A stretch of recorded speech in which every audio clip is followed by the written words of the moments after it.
Whoa! Hey, how's it going, guys? Folks. So as it turns out, my webcam is deciding to take a vacation today. That's fine. Hey, how's everybody doing? Welcome to TaleSpire Monday. We are gonna play some TaleSpire. Gonna finish. We're not gonna finish this today. Definitely. We're gonna continue to build this today. It is highly unlikely that we finish it today. We are trying to I don't know, just get this texture, this green, just kind of just spread it, distribute it along the naked faces of this hillside, and just kind of give it a little bit more flavor, some more texture. But that's just part of it. We're doing this in layers, because after we do that, we have to come back through and we're gonna hit it with some of this muddiness. This muddy texture and like some of the flatter parts. So yeah, it's a process, and we're up in it. So let's continue. Let's just keep going. Yeah, so we've just kind of been doing this and like spacing out and talking about random stuff, which is fine. I don't even need to have my palette open, because I can just pull the trees right off what I've already put down and use those. So that's cool. I'm fine with that. Less clutter. In fact, boop. Oh no, can I wait, there it is. Aha. Oh wait. There we go. That's what I'm looking for. The zero clutter interface. As long as I know what I'm doing, I'm good. So how has everyone been? We streamed on Saturday, played some Skyrim. That video is actually uploading right now to YouTube and should be available to view on YouTube tomorrow at noon Central Time. It's already up on Twitch, the recording, but that lacks any editing, and I did actually do some actual editing this time. I did edit some stuff. Well, I edit every time. I always edit, but this time I actually added some spice to it. It's not much, but it's it's more than I usually do. So just some funny editing that I got to add in. So yeah, check for that if you're interested on my YouTube channel tomorrow. I keep teasing that I'm gonna record more Final Fantasy Tactics, but it's like every Sunday comes and I'm like, all right, I have this Sunday free. I'll go ahead and record, and then I get up, I have breakfast, I do like a couple errands or chores, whichever needs to be done, and I'm just kind of like It's like I don't have to do it. I'm not gonna do it. But I do need to do it. I need to finish that playthrough and upload more of that, because I like playing it, even if it doesn't get many views. I like playing it. All right, and we got to the point where it's super fun, because we got Reese. I love Reese, and that's when it starts to get broken fun. Broken fun broken in a fun way. I think we reached that point with Nino Kuni. If anyone's been watching the Thursday stream, we finally got a Dinosaurus familiar, which was just kind of like it was like, oh, we needed better Draconis type familiar for Ollie, just because he didn't really have a good one. And I just looked to see, because I'd seen the familiar when we were wandering around in the desert, and I just wondered what type he was, and turns out the Dinosaurus is a Draconis type. So we got one, just like to get it and be like, okay, maybe he's good. Oh my god, he's good. He's like the best one. And we've leveled him up. We've maxed him out. He's at the max, well, not max level, but he's at the max form. We've metamorphed him to like the highest form, whatever. I don't know what the Pokemon term is for it, but I'm sure it's closer than whatever my brain would choose. But yeah, he's metamorphed to his maximum highest form, and which is the Catastrosaurus. And he just wrecks shop. I mean, we can go into the battle, and I can just have Ollie throw him out there, and he does one move, which is called Ear Splitter, and he just screams at the top of his lungs, and everything dies, and that's it. And then I win. It's gotten to the point that it's just kind of stupid. But man, yeah. I mean, I hadn't gotten this far in the game previously when I played it the first time. But it's a fun game. I have been playing it off stream, but only just to do like the slow ass errands and stuff that you got to do in between story, just to get money and items and levels, incidental levels for doing these errands.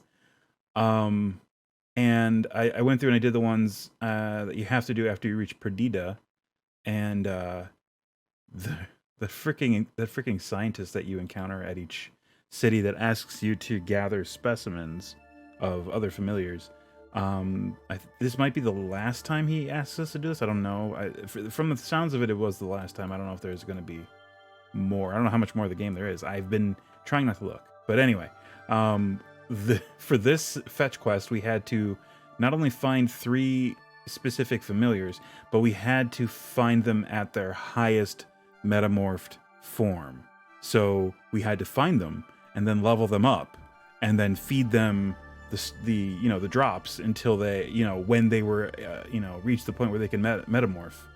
And that was a whole ordeal, because we didn't have and we had plenty of regular drops. That wasn't the thing. The thing was having 3, because they were each star type or star whatever, star subtype, I guess is what they are.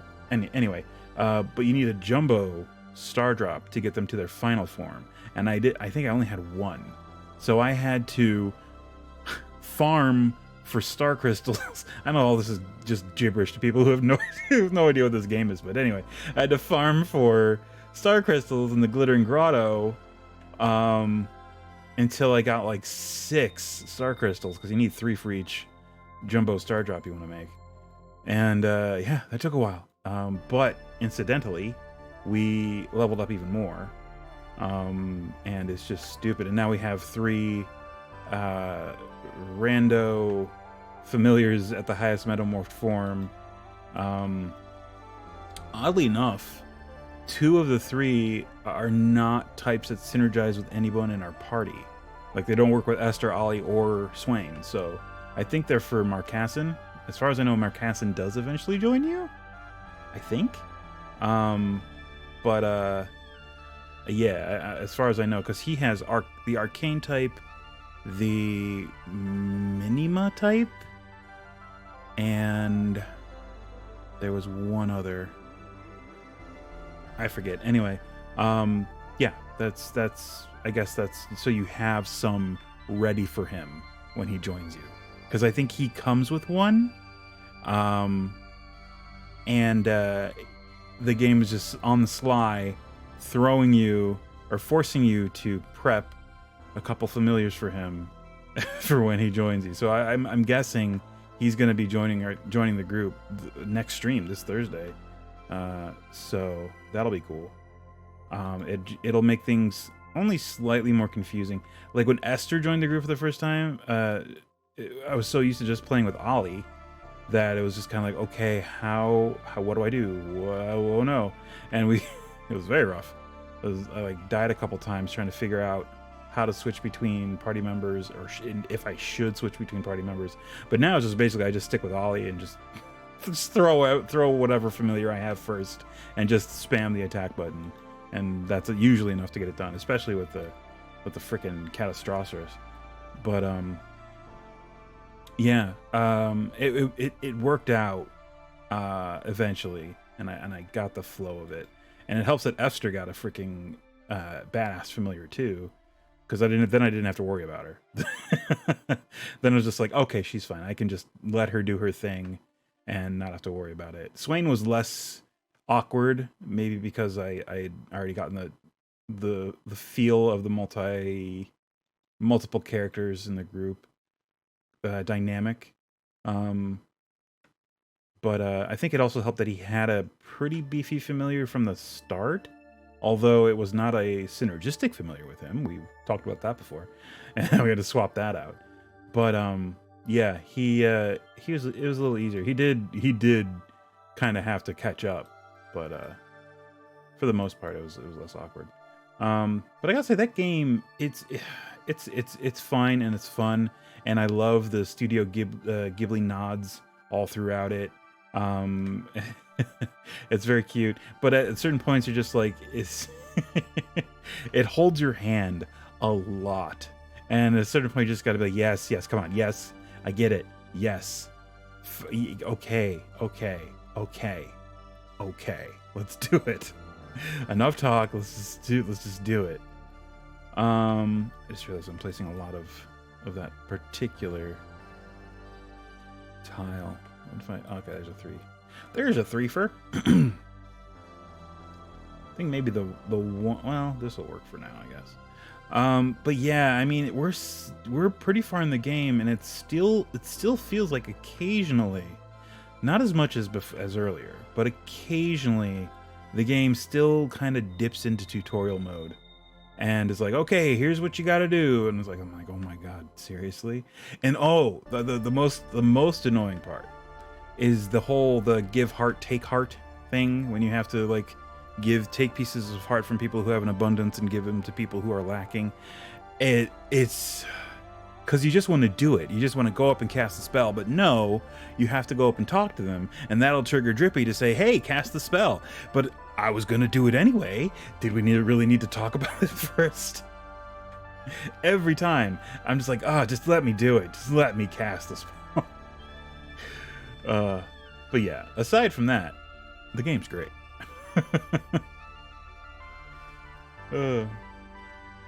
Aside from that one thing that ticks me off to no end, the game's great.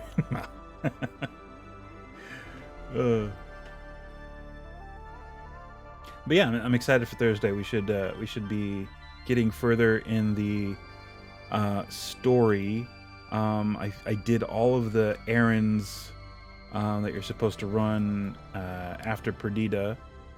There were no bounty hunts, which was odd. Usually, that's one of the ones I try and try to knock out right away, because they usually give you really good money and really good items for completing them, and a lot of stamps in your stamp card. Which, by the way, I got 8 cards from all of the errands I had to run. I think we had how many? 2? We had 2 at the end of the last stream. Somehow, doing all the errands, I accumulated 7 more cards worth of stamps. So I got the one that cost 8, which unlocks Ollie's potential. So now he has 100 more hit points and 100 more magic points. And that's basically all it did, which is still pretty good. It's 100 more hit points and 100 more magic points, which is pretty good. Not gonna lie. And I don't know how many more errands I really have in the game to do. But I'm going to try and unlock the one that makes everything cost half MP, which would be really cool. That's a definite. I mean, I'm not even gonna. Usually, I would look up. It's like, what do they suggest was the best ones? Like, come on, that's immediately awesome. I would 100% do that. Even if looking up what the best choice would be in the meta of the game, I would still choose that, because that just is good. I mean, there's really no way it couldn't be.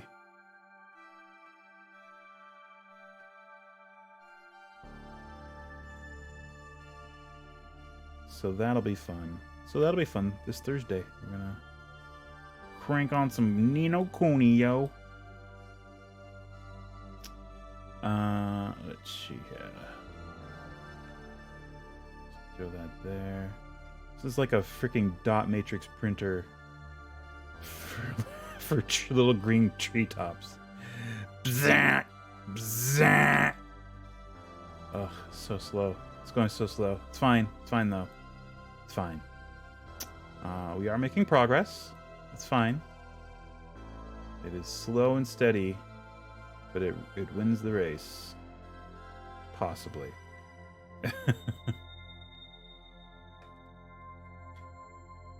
Hoo boy. Hoo boy. So yesterday, I got my bike up out of storage, and I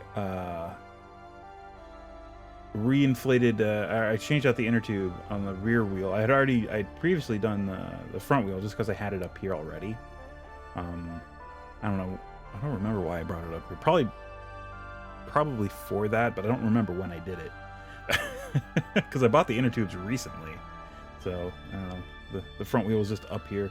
Anyway, yeah, I did that last night. I swapped out the inner tube in the rear wheel and made sure everything else was okay on the bike-ish, with the intent of riding it today after work. I was going to ride it up to the local card shop and pick up my order, but I double-checked last night, and turns out that they are closed today, so didn't get a chance to do that, which is kind of a bummer. I was probably going to end up going tomorrow, but that only depends on if I don't have my game tomorrow, which may or may not happen. We currently have 2 players for our monthly game through Eventbrite. Oh, there it is, right up there on the overlay.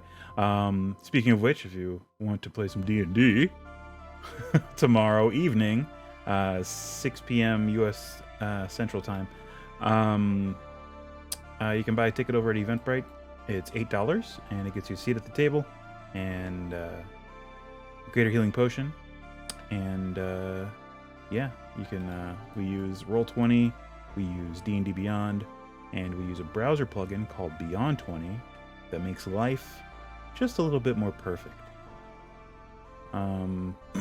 We also use Discord for voice and video and text chat when the need arises. So yeah, we got a nice little system, because all of those apps and programs and interfaces, they're all free. You don't need to pay anything aside from $8 to play the game, which I like. Keeps it nice and low to the ground, easy for everyone to access. All you really need is ideally a computer that can handle a Roll20 and D&D Beyond and Discord at the same time, which is not a big ask, but I imagine. I mean, I've been in the situation where I've had a computer that it is a big ask, so it's understandable. But they're not super huge, greedy guzzler programs that'll eat up your RAM. Roll20 can get that way, but yeah, I try to keep things simple, and I try to keep the maps small and not use as many animated tiles, because if you use animated tiles, that really eats up RAM. I try to use as few of those as possible, but yeah, it's accessible. It's accessible. I've been trying. I don't know. I've been trying to toy around with Foundry tabletop, and I hit a brick wall. Like I don't. It doesn't feel as intuitive. I guess I just need to look at more tutorials for it, and I don't know, figure out what to do. Because I was trying to get Beyond 20 to work with it, and I couldn't. And it just wouldn't link up for whatever reason. I don't know. Whatever. We'll see. We'll figure it out. Anyway, yeah, my bike. I got it. I was going to go to the card shop because my order of Midnight Hunt is ready to pick up. So Sometime this week, I'm gonna be cracking some packs, baby. See if I got anything good. There are a couple cards in there that I'm hoping for. I would like the new Teferi, because I do like Teferi. This one does seem a little less broken, but people have already found an infinite combo with it, so who knows? Who knows? Maybe it is broken. Although it's a big combo. It's not. It's got you got. I don't know. There's plenty of opportunities to interact with that. I can see it maybe taking off in Pioneer. Modern is too fast. It will not be. It will not be a thing in Modern. But I do have a Pioneer deck that would really benefit from that. It's already got, it had 3 mana Teferi in it until it got banned. Now, I forget what I put in its place. I think it was Calyx from Theros, the one that tutors up the Enchanter tribal almost Planeswalker, which is fine because the key card in the deck is an enchantment, but even then it just feels clunky. It's like, yeah, you're kind of digging for it, but there aren't many other enchantment payoffs in the deck, so it just feels kind of like meh. So yeah, and I mean there aren't really artifacts in the deck. So yeah, the infinite combo that they found was Teferi and Lithoform Engine. And you can basically just go infinite with his activated his plus ability, I think. Or yeah, triggers. You triggered an additional time, which will untap Lithoform Engine. And as long as you have a couple mana dorks or mana rocks out, you can then tap Lithoform Engine again with use Lithoform Engine again with the trigger on the stack, and then copy the effect again, and then untap and then copy the effect again. So I don't know if it really, I don't know. It has a lot of setup, but it is an infinite combo for what it's worth.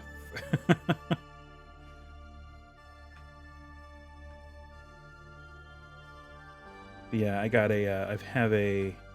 one of my pet decks is a Pioneer mono brown Paradox Engine deck, basically, that just can go infinite with colorless spells and artifacts and things like that. Uses Mystic Forge to basically play cards off the top of the deck and basically filter away lands as it goes. And then eventually, just playing through most of the deck and tutoring up something out of the sideboard with Karn. And the whole time, with the Paradox Engine on the battlefield, you're tapping and floating mana with your mana rocks, and as you're casting spells that are hopefully cost less than the spells you're casting, you will then untap those mana rocks and then, tap them again, cast something else off the top of your library, and yeah, just accumulate a bunch of mana, and then eventually either tutor up or find a Aetherflux Reservoir, or an Ugin, which is in there, or an Ulamog, which is also in there. So yeah, it's got a couple win conditions. Some are a little softer than other, but yeah, the Aetherflux Reservoir, once you get going and you the mana rocks are Power Stone shards, so as soon as you get 4 on the battlefield, it's just like, well, they each tap for 4. So I'm tapping for 16 mana every time and floating 16 mana every time. Yeah, and I mean, it's got like treasure maps and golden eggs, inquisitive puppets, things that kind of control the top of your library and can filter away stuff. It's also got a couple of Metalwork Colossus in there, just because they're essentially free at a certain point. Once you get enough artifacts on the battlefield, it's like, oh, here's a free spell. It's a 10/10 artifact creature that's free.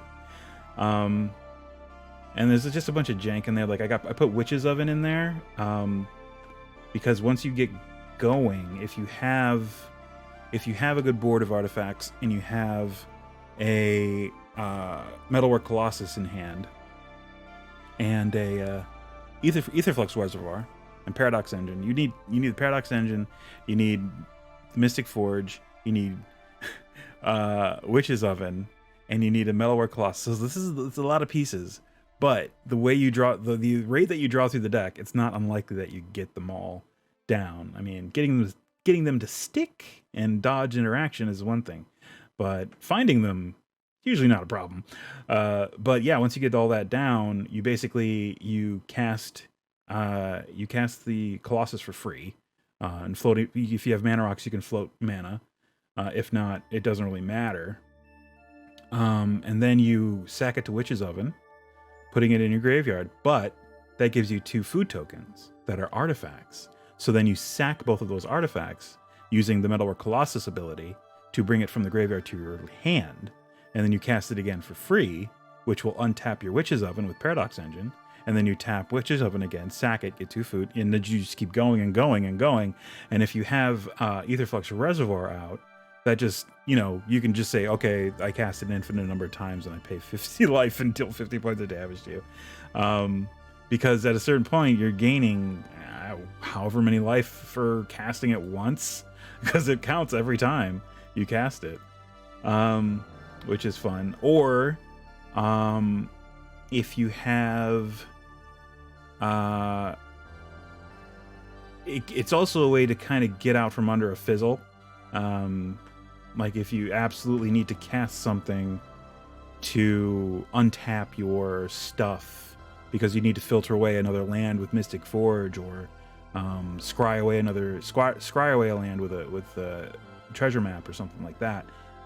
It's a great option for that. It's like, okay, tap Witch's Oven, sack it, get 2 foods, sack the foods, put it back on my hand, then cast it, and then you untap everything. It's a fun deck. It's got a lot of synergy with itself, which is weird. For a colorless deck, it's completely colorless. There are no colors in the deck. So every time a set comes out, I'm always looking at colorless cards to kind of like spice it up or add some new angle or something that might synergize with it. Which is why when this set came out, I looked at the Celestius, or the Celestis, whatever it's called. The 3-mana mana rock that taps for any color, but when you tap it, or when it enters the battlefield, it turns from, or you have to, I forget the exact thing of it, but you can turn it from night to day or day to night, depending on what the current cycle is. And whenever it turns from night to day or day to night, you gain a life. And that just, it's incidental life gain, which is not bad. I don't remember if that happens when you can't tap for mana or if you have to activate it that way. Either way, you can either use it to float mana, or you can use it to change it from day to night, and then, cast a different spell to untap it if Paradox Engine is on the battlefield, and then activate it again, as long as you have enough mana as long as you're continuing to float mana and not waste it activating it, you're just continually gaining life. It feels like it might be good, but I don't know. I'll have to take a harder look at it. But I think the mana rocks I have in that deck are, what was it? Oh, Skyclave Relic and Power Stone Shard. That's it. I have got four relics and, or no, I think it's 3 relics and 4 shards. So yeah, Skyclave Relic doesn't get as much love as it should. I don't think, because it's an indestructible mana rock. It's 3 mana. It's a 3 mana rock, which is not great for most formats. But you can kick it for another 3 and get 2 more, 2 copies of it, 2 additional copies. They enter tapped, but whatever. In this deck, they'll untap soon enough with Paradox Engine if things are going right. But yeah, I don't know. They're a little off synergy because I also have Forsaken Monument in there, which makes all lands, anything that taps for colorless mana, it taps for an additional colorless mana. So it doesn't really work with that, but it definitely helps with all the other lands. Like, all the lands are colorless, so it helps with every single one of those, and the Power Stone shards. So, it's fine. Yeah, I put the Skyclave because there is the way I get around the colorless thing, and this might change because it's really not a great card. I have Void Shatter in the sideboard, which is 2 blue and a white, or 2 blue and 1 it's a counterspell. And if you counterspell in this way, exile it, I believe. And it has Devoid, so it's colorless. And we all know that Devoid is not exactly the best mechanic, and it's only marginally useful. I mean, there are rarely situations where it's like, oh, Devoid, it got me again. You hardly ever say that. It's just more of a flavor thing. I mean, there's another, I think, what's the other one? There is an actual colorless counterspell, but it only counters instants. And it's a modal card, so you can choose, it has like 3 different modes you can choose from when you cast it. So I don't know. Maybe that one's better? I don't know. Really, if we're bringing those in, it's to fight against other counterspells. So, yeah. I mean, maybe it is, because it's only one. I think it's only 2 colorless mana, or it's 1 and a colorless. It has to be 1 of any color and a colorless. I believe that's the casting cost. Because yeah, I mean, if you're bringing in counterspells, you're bringing them in to fight other counterspells with this deck. So maybe I should just swap that out and make it truly colorless. I think that might be a good idea.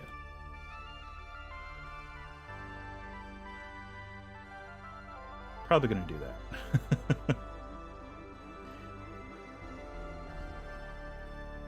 Whoops. There we go.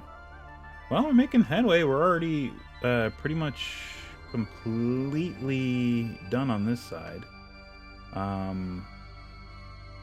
We just gotta round this corner here, and we'll be good.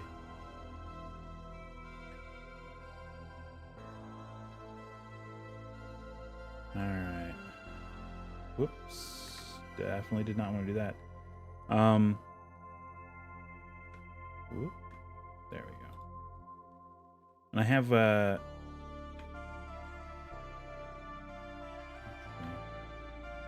yeah, the deck that I'm wanting to put Teferi in, the new Teferi.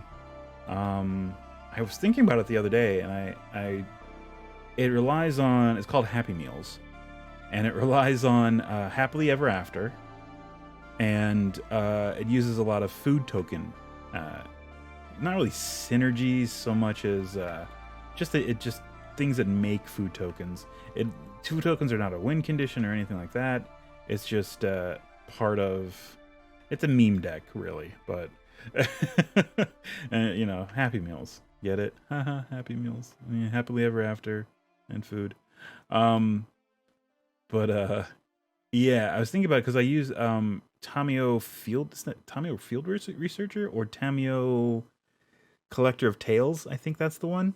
The one that lets you basically feed your graveyard just by, you name a card. Her plus ability is you name a card and you look at the top 4 cards of your library, and any cards that are of that name, you put them in your hand, you put the rest in your graveyard.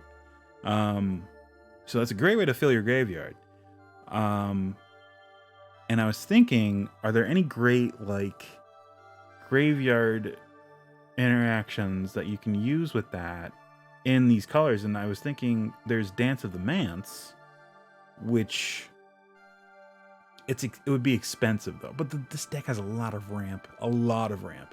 It's got Nissa Who Shakes the World, and it's got Sylvan Caryatids and Gilded Goose, and so I mean it's got mana dorks, and it's got, you know, a lot of, you know, mana producing abilities, so it's not unheard of.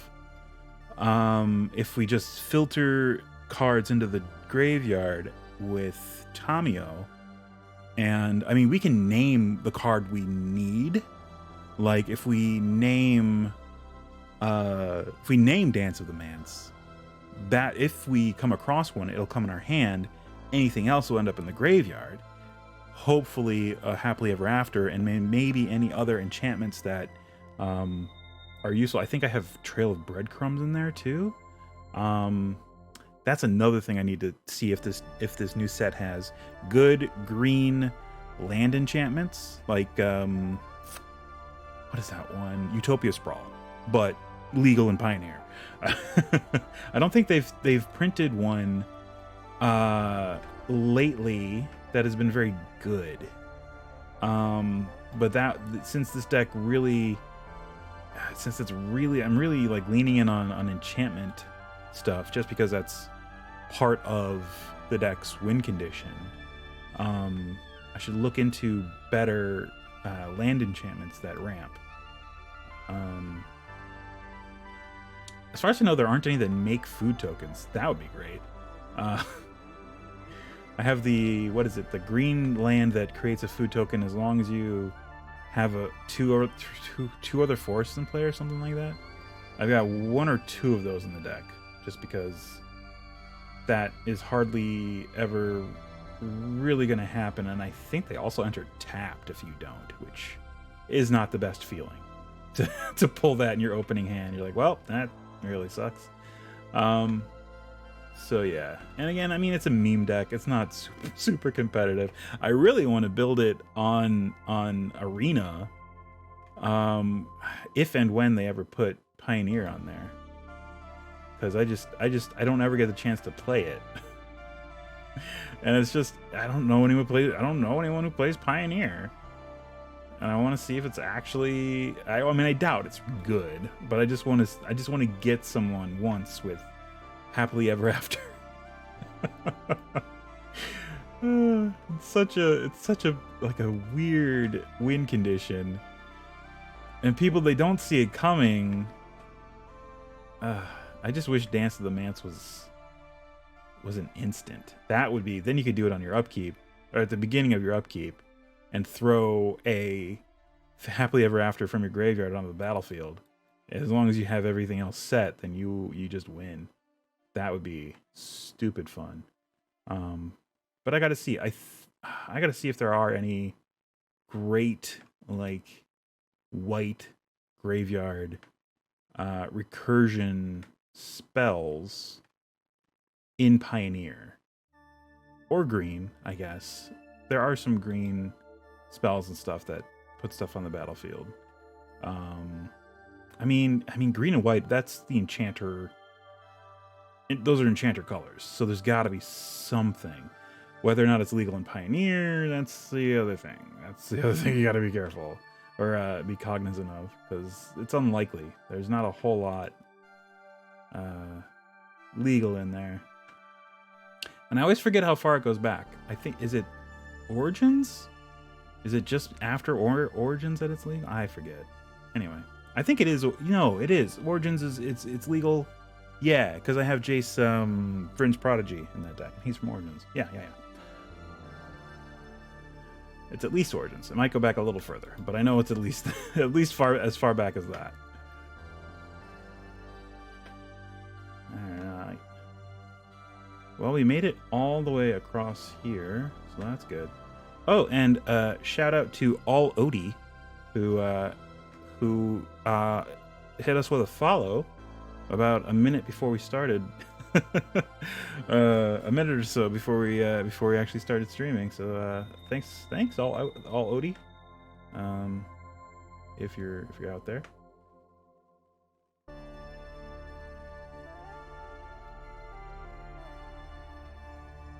try a little bit more. Actually, it's still right here. Right there we go.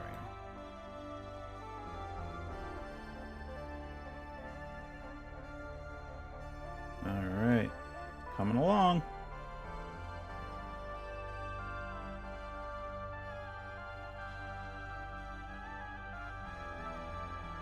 Yeah, Dance of the Manse can get expensive, because I think, isn't it like X and a blue and a white, and you return all artifacts and enchantments of mana value X or less from the graveyard to your graveyard to the battlefield.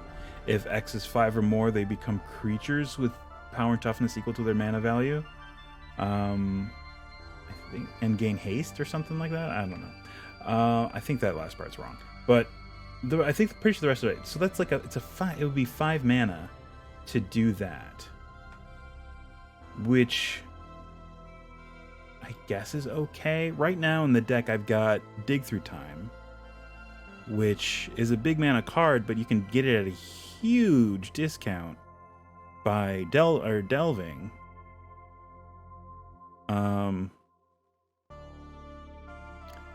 So yeah, I don't know. I don't know if it's strictly better if I just keep Dig Through Time, because it's essentially we're digging 7 deep and keeping the any two in our hand. I don't know if it's worth it to try and work in some sort of shenanigans where we're just throwing things onto the battlefield from our graveyard. And does the meta currently have a lot of graveyard hate? If it does, then I guess no. I guess we leave it the way it is. And even then, Dig Through Times would become a little sketchy, because if our graveyard's gone, we can't delve. So, it's a lose-lose situation. So yeah, I don't know.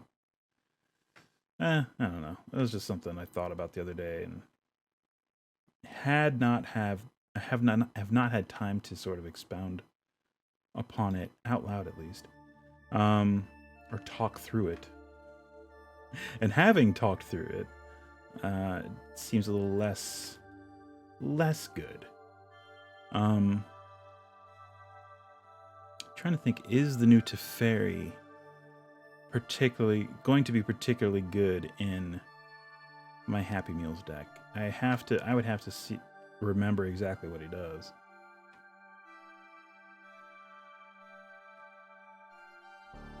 Or I can just look it up on my phone, but we're doing this right now, so that can wait.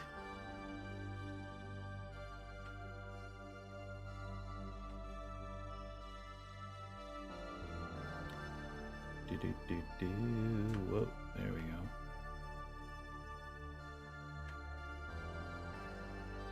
Move that. Bring a little bit of like that. And man.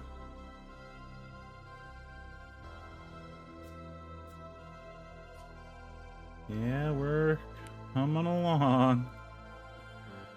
Yikes.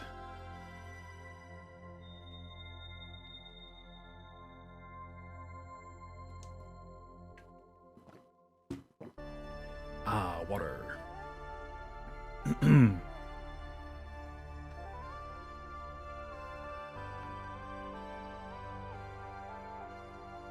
So yeah, getting my bike out, like I've not ridden that bike as much as I should in the time I've had it, which has probably been maybe 5 years at this point. Yeah, I think possibly close to 5 years. Yeah, I mean, I got the new tubes in, I inflated them, and my bike pump has a pressure gauge on it. Thankfully, I think most do, but this, I think the ones that I had growing up didn't. Like this was the first bike pump I've had since I was a kid living at home, and the ones we had at home, if we could, you know, A, find them, and B, one of us hadn't broken them, they were just straight up just a pump. Didn't have any bells or whistles, just a pump. It fit one kind of thing. It didn't have any attachments or anything. It just, you know, it had those little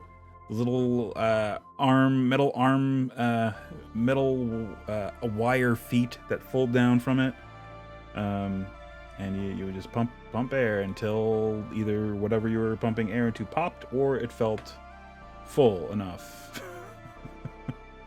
But these tires say that the recommended PSI is 50 to 75. I had those things up to 40, and I was getting scared. I was like, oh God, I can't fill these anymore. They're gonna pop. I don't know.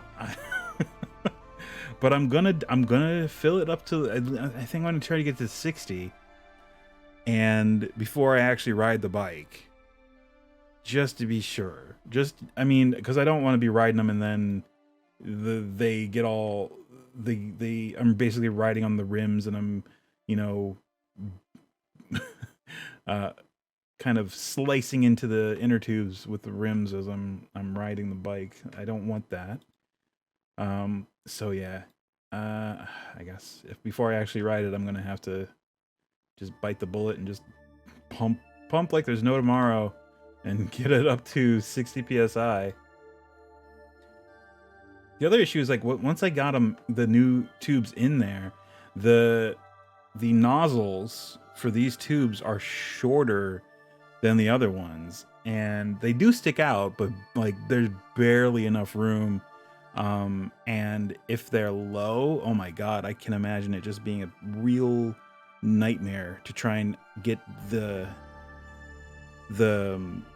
what is it, the valve, yeah, the valve for the pump onto the nozzle. That would just be like impossible, because it would just keep pushing it into the wheel frame.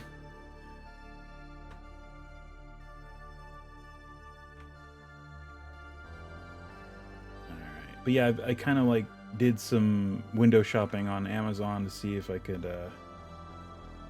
find, because like it's kind of beaten up, and I had some gear for it that I bought a while ago, but like some of it's like too old or doesn't work for it. And I just kind of like, I need like some stuff I need a helmet. I don't have a helmet, so I have to buy one. And like lights and reflectors. It has like one. It has reflectors in the spokes of the tire of the wheels, but it only has one front reflector, and it's broken. It's like cracked. So I have to get that, and I was looking to get like a rear rack for it, and a case for the rear rack, and all this other stuff. And I don't know. I have a good bike lock, and I have what else do I have that I put on there? I have one working light that I was able to put on there.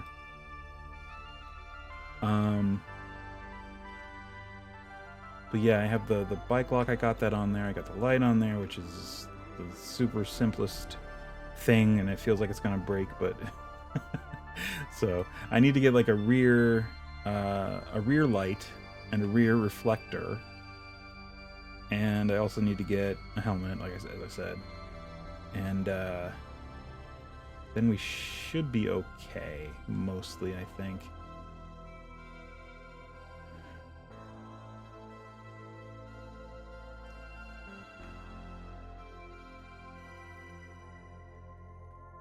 I gotta check with my landlord that if it's okay if I keep this downstairs under the steps in the lobby. Because that's where some of my neighbors keep their tricycle for their kid, and I was just like, well, they keep their tricycle here. Yeah, I just gotta double check with them, see if it's cool. And I would probably just try and like lock it to the banister of the stairs. Just like put the U-lock on the tire and the frame, and then run the what do you call it, the rope, whatever that rope chain, it's not a chain, but it's basically a chain, around the banister, and just kind of like lock it into place so people can't take it out. I mean, the U-lock keeps people from riding it, but they can still like pick it up and take it out of the place, which I really don't mind. And it has happened before. I have had a really nice bike taken right from inside our apartment building. So yeah, I'm kind of hesitant to keep it anywhere but in my apartment, in our actual apartment. So yeah, we shall see.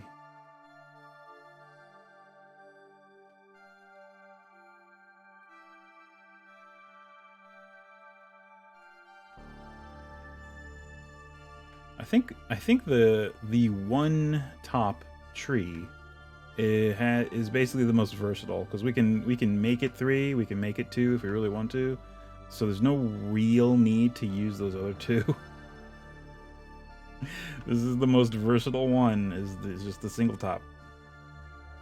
We don't need to really be going back and forth.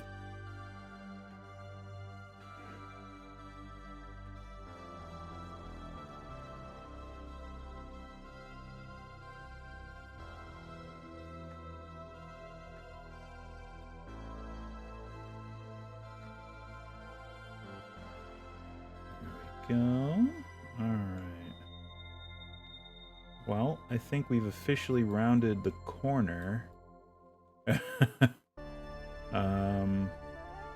Yeah, I don't want to go back in and fill anything in, because I think anything that seems like it's lacking or bare, we're just gonna put mud. We're gonna use the mud tiles and kind of fill that in and add that texture. And of course we're gonna come in and add other things. Like we might add a couple other rocky outcroppings with vines hanging from it here and there and stuff like that. This is just like an undercoat that we can kind of build on.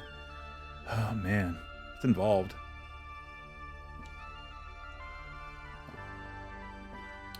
And we still have to do the skull on the top, which is going to be a fun process. We got to figure that out. But before we do that, we have to figure out what the canvas will look like. The quote-unquote canvas on which we're painting the skull, what it's going to look like. All right. Well, we've rounded that first corner. We have a little ways to go. Probably about twice what we just... Oh, that's 4 times what we just did. Because we did basically from the halfway point here over. So... we got a fifth of it done of what we need to do. All right. Let's let me pop this back open here, because there are some. One thing that the 3 tops kind of help with are I think it's props. Yeah, is these taller lifts like this one right here. We can kind of, yeah, fudge it a little better. Yeah, they have a little bit more height to them. Just want to make sure I'm not coming up too far on the bottom there. There we go. All right. Cool beans.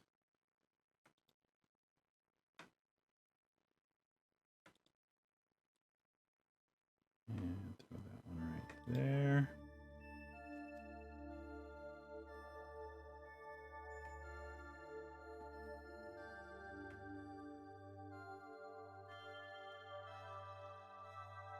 Oh, interesting. Oh, cool. You can also, if you hold down Alt and right click and drag, you can do this. If you just hold down Alt, you do this. Huh. Learning things. Learning things. All right.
Ow. Just popped my shoulder. Ouch.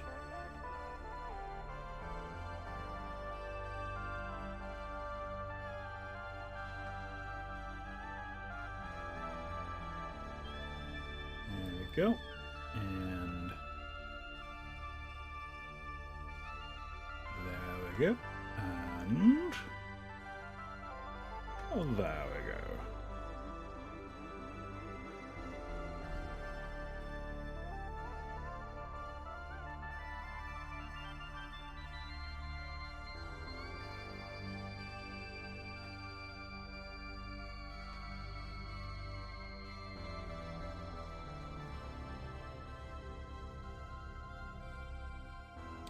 There we go.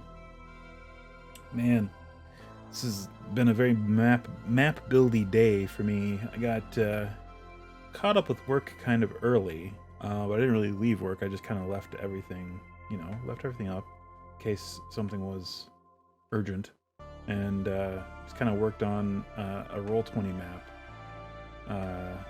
in my downtime that I've just been wanting to work on for my paid game on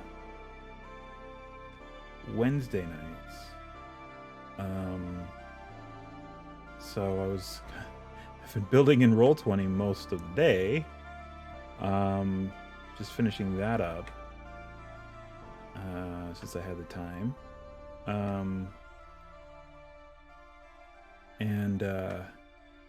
Yeah, it's just been I've been building maps all day. All GD day. And like I've been like I mean on our Switch I have Mario Maker, and I've just been looking at it lately and I'm just like, yeah, maybe I should start trying to make some levels in Mario Maker. Like, no. There's just one more thing that I'm gonna be sitting and building stuff in, and I just no. At a certain point, you gotta be like, no. There's too much. There are too many things where I'm making things. I don't want it. I want to just sit down and not do it. Just not do nothing for a little bit. It doesn't have to be forever, just for a little bit. And that would take away that little bit of time that I do have, that affords me doing nothing.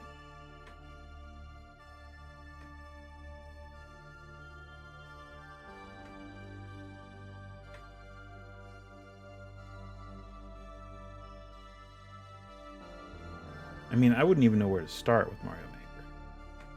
Like, I mean, I haven't played too many of the newer ones. I mean, I've played a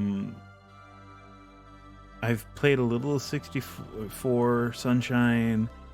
I played a very, very little Galaxy, but I know like none of those are really in Mario Maker. There's the Wii U Mario, I forget what that's called. I have played that a little bit, but not enough to really, know the mechanics and know exactly what would do what. But in Super Mario World, I've only played a little of that since I got the Switch. Because we didn't have Super Mario World at our house growing up. We just had, my brother had a Super Nintendo, but I forget what I think he got, oh god, what was that fighting game? Not Mortal Kombat. Was it Killer Instinct? Killer Instinct. That came with it. It was one of those models. So we had Killer Instinct, and what was the one other game we had? I forget. But he didn't play it much either. He just got it to get it. He didn't even play it that often. So yeah. And I would rent Final Fantasy 3/6 all the time from from the Blockbuster or whatever was near us, whatever video rental place was near us, and I'd play the hell out of that. But yeah, didn't have Super Mario World growing up. Played some Chrono Trigger, played Final Fantasy VI. I guess that's it, really. I mean, that's all you really need for Super Nintendo. Super Nintendo back in the day. If there are two to kind of choose, like, well, what two are really? Oh, yeah, Chrono Trigger and Super fan. Final Fantasy VI. I mean, Super Mario World's fun. I mean, I played it on the Switch. I just did not play it much growing up. I mean, I think my friend had it at his house, and I played it a little bit just incidentally, but not a lot. Didn't play it a lot. Same with Mario Kart.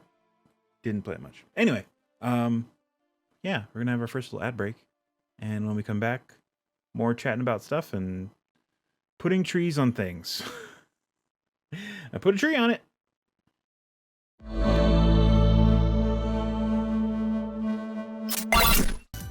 Hello. Hello. Oh man, is this music been on in the background the whole time? Oh shoot. That's fine. Hey, we're back. There we go. Hit tab. And we back. Welcome. Let us continue to place green things on this thing. Hooray. Let's see. Go back in the build mode. There we go.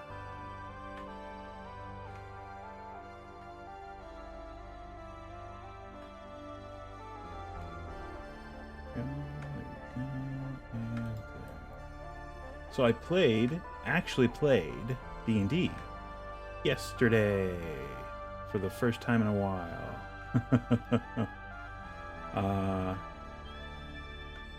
Yeah, it's fun. Had a good time. And again, I will get attached to this character, probably, because that's just how I do. And I'll be sad if he dies and or the campaign ends. Which will probably happen. So, just be prepared. Be prepared for that potentiality.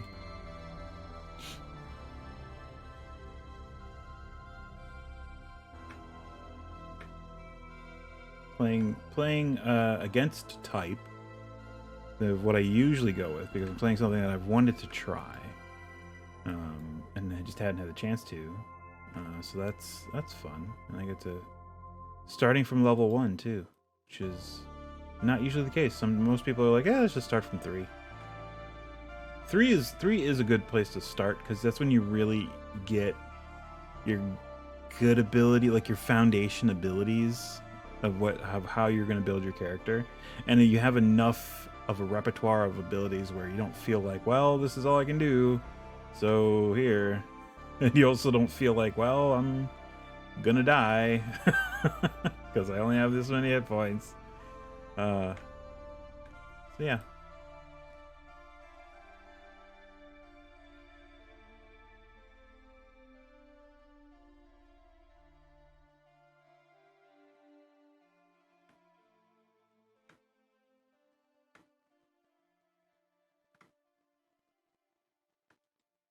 Pop it right there. And about like that-ish.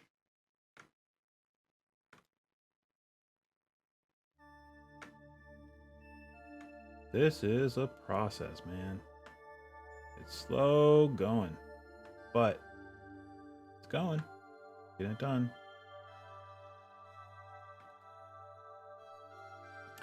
Oh, I was contacted once again by the folks over at, oh my god, I'm forgetting the name of the developers over at Samurai Gun 2. They got a bunch of new stuff. I'm not gonna say what. And they've released a bunch of new stuff in Samurai Gun 2. And they're wanting to do another stream, or me to do another stream of playing the game, which I'm happy to do. The new stuff looks awesome. That's all I'm gonna say. and I just got to figure out when I'm good to stream it. It might be next week in place of TaleSpire, maybe. In all likelihood, because I mean, I only have a few days that are open, evenings that are open, I should say, or maybe we do a Tuesday evening next week for a few hours, which might be okay, depending on whether or not I'm physically, mentally dead. We'll see.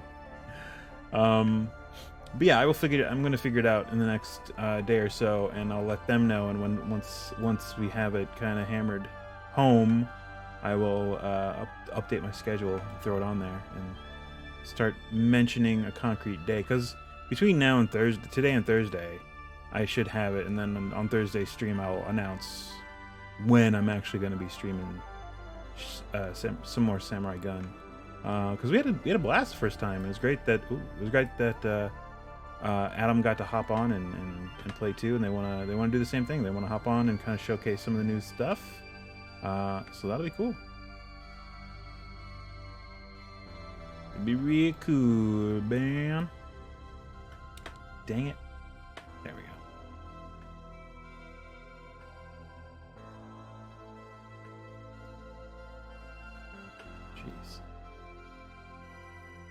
Every time I right click, it just ditches the tile that I have. Whoop. Oh, no, only sometimes. Only sometimes.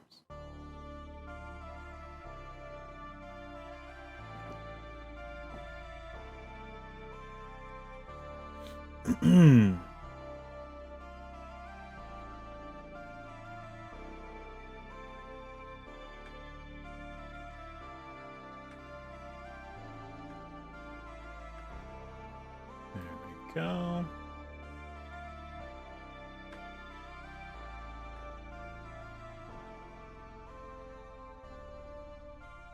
So yeah,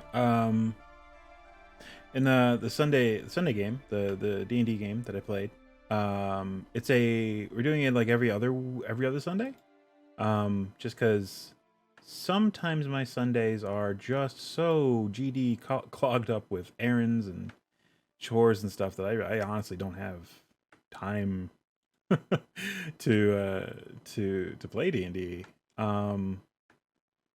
And previously when we had played on Sundays, we had done like, I mean, if you've watched any of Z's streams, we would do like 4 or 5 hours, and that's a lot. I mean, it's fun, don't get me wrong, I have a blast, but like when I get off and I'm finally, back in the real world, and I look at the clock and I'm like, damn, I gotta get dinner. I had just eaten breakfast when I started. I gotta get dinner. It's rough. So like we're doing it like 3.5 hours, which is perfect. It's just the right amount of time. I mean, even a half an hour more might be okay. But yeah, it's just the right amount of time where you don't feel like most of your day is just gone. It's like, well, I guess I'm putting my pajamas on now. I have to go to bed. So late. So yeah, it was about, and I'm playing a Hexblade Warlock. I love Warlocks are, I don't know, they're my favorite.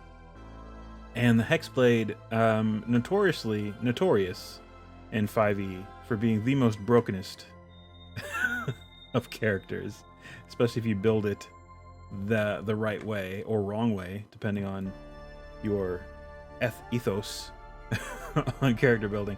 I'm trying not to cheese it. I'm trying not to be a min-maxer or make a super powered character. I'm just trying to make someone interesting who can handle himself in combat.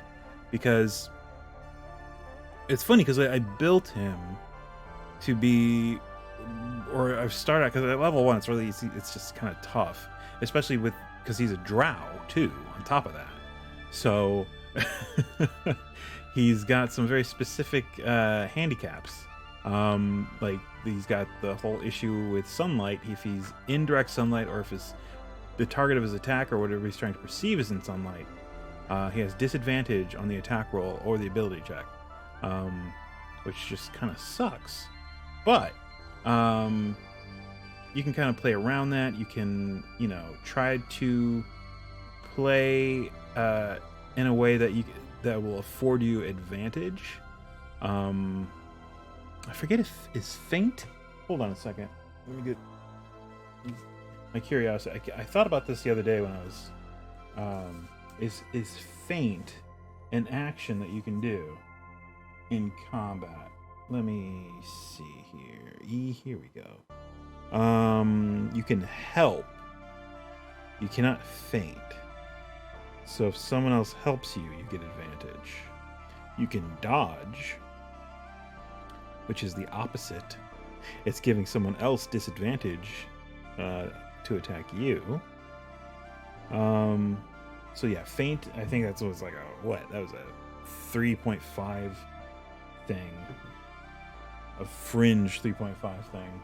So I think you had to do it as an on your previous turn, or on a previous turn, and then your next turn you would have advantage against the creature as long as they were still adjacent to you or something. I don't know.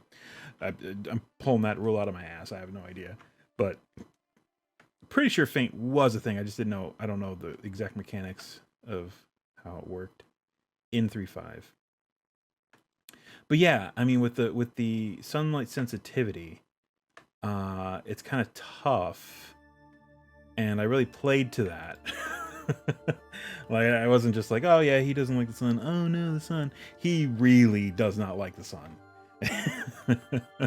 And I really played to it. He doesn't like bright light or the sun. He's like a mogwai. Hates it. But yeah, and at level 1, I mean, I built it, planned on building him as a melee combatant, and just really just getting in really big hits with the Hexblade, and using Hex, the actual spell Hex, to his advantage, and the Hexblade's curse, because then you get double. You can like spend a turn, or actually, yeah, you could basically over the course of 2 turns just pile on all of this incidental damage, because Hexblade's curse gives you an extra 2 points of damage at level 1 to a creature, and you score crits against them on a 19 or 20. And Hex, the spell, you deal an extra d6 necrotic damage, and you choose an ability, and that target has disadvantage on checks that use that ability. So any skills, like say you choose charisma, they have disadvantage on any charisma based check. Like that includes like persuasion, intimidation, deception, or anything else, performance, anything. They have disadvantage, or you choose strength or dexterity, or wisdom. Wisdom's a great one, because then you affect their perception and their investigation. That's always great. So yeah, it's a great way to kind of cheese sneaking past some things. And yeah, that's one thing that I do need to go in and change. I wasn't sure of the party build.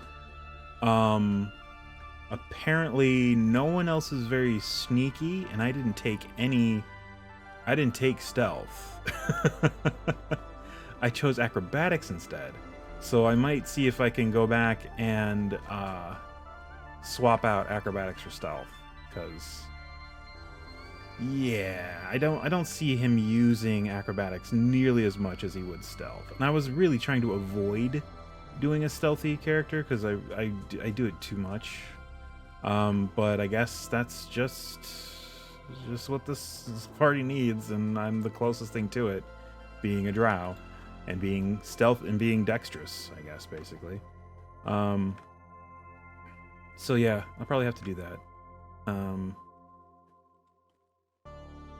And right now, even though I built him, I planned on having him be more of a melee fighter.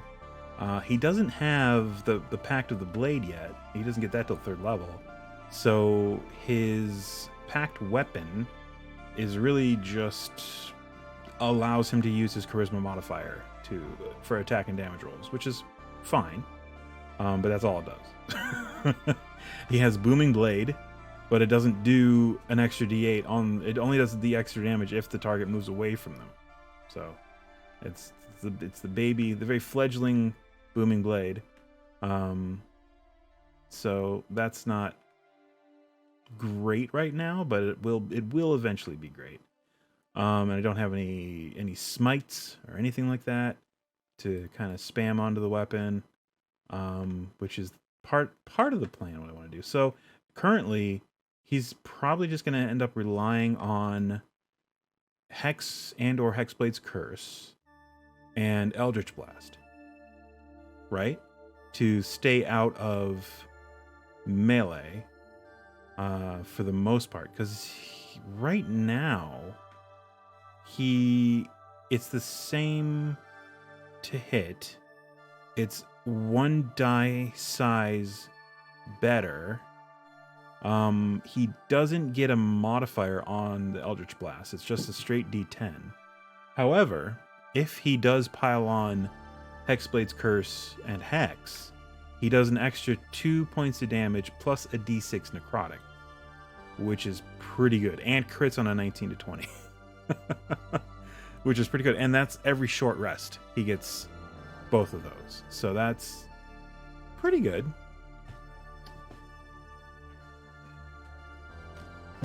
Sorry, my cat just got up on a table she's not supposed to be on.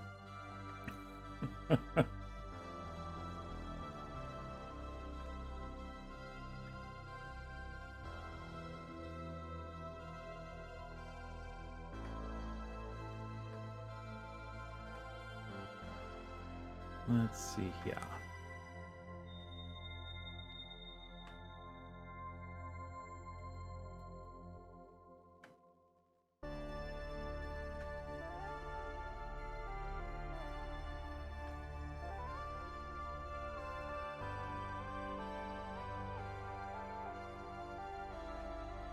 But yeah, right now, I guess that's the plan. Is to just sit back and Eldritch Blast, and maybe if I don't have a good target, or if I can't reliably hit a target, try and use the help action.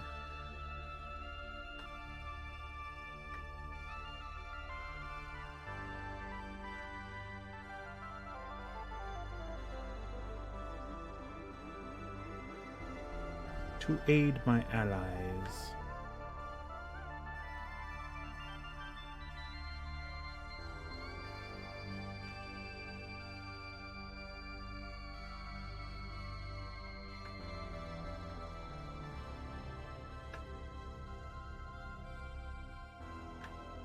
There we go.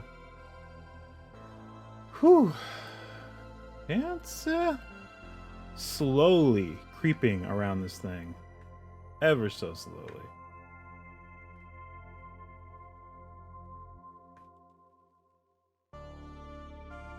Yeah, I was pumped to actually play D&D, because I don't get to actually, but you know, that DM side of you, if you are a DM, comes through a little bit, and you do a little bit of research, and it's like, okay, I'm a drow, so what are some cool drowisms I can say? So I actually searched out I think it was a Reddit thread or something, where people kind of crowdsourced or crowd think tanked some drow curse words based in some of the dialects that are in, like, or some of the other words that are in Salvatore's books, and Lisa Weissman. I feel so bad. Who writes the Lyrial Bonnery books? Oh my god, they're like literally on the other side of this room in a box, and I don't remember her name. Anyway, her books, any of the like the drow words from those books, used as cited it, and they cited the sources just for some curse words or curse word equivalents. And I also found a site where it actually has all of the, or most of, whatever they could find, the words that were canon from the Salvatore novels. And I want to say, hold on, this is gonna bug me. Okay, come on, Oracle, tell me. All right, Lyrial, yes, there we go. Lyrial boundary. Born Lyrial Vandry. Oh yeah, that's right. Her mother was or was it her father? I think it was her mother was a lowborn drow. But then when they found out she was, oh right, she was Gromph's illegitimate kid. That's right. I believe that's true. Anyway, yep. Oh, was placed by. Oh wait, here we go. Eldest daughter. Yep, eldest daughter of Gromf Bonnery. Yep. All right. Anyway, who writes the novels? Elaine Cunningham. Elaine Cunningham writes the Lyrial Bonnery novels. Right. Which were very good. I like them. I read them a while ago, but they were very good.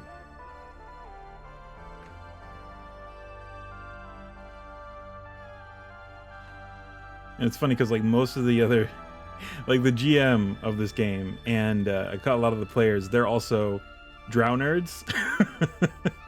And I think I'm the first one to actually play a drow in any of the games that we've all played together, as far as I can remember. So a lot of the drow nerdism came out, and our GM actually brought out, he had this huge book about drow that says drow on the cover in purple shiny script text. It's like 300 plus pages. I was just like, damn. I'm like, all right then. It looks like this is gonna work out. We're very drow centric. We all know the score. We all know what to expect from my character, and that him being a dick doesn't mean he's evil. It just means he's a dick. And or he does not know social niceties, because he doesn't.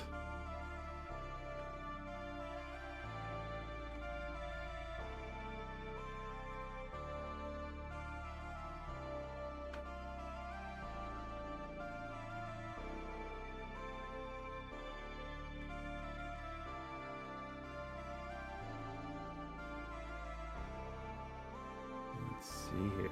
All right. Here, let's get a little let's see, mascot. Where we go? Where? Oh, is it elf? Boom. And here he is. Yeah, that's actually pretty close. Oh, we can't see him because we're in build mode. That's fine. There you go. Just to put him out there. Let's get out of build mode. There. Oh, was I? It looked like the mini had a shield in the thumbnail, but I guess not. Oh well. Anyway. There, just for, wait, let's move him up here. Boop. There we go. All right, back to build mode.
Ooh, wow.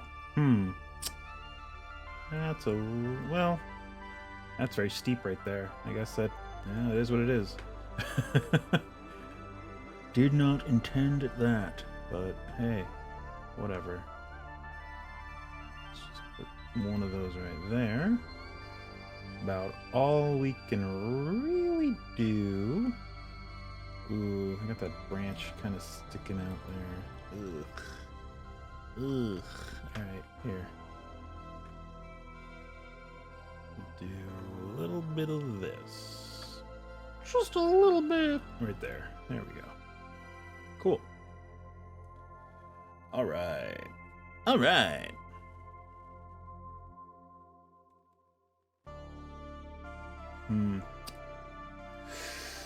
Yeah, we're slowly creeping our way. Hey, we can see the other side. Look, we can see the other green from here. So close. Tantalizingly close.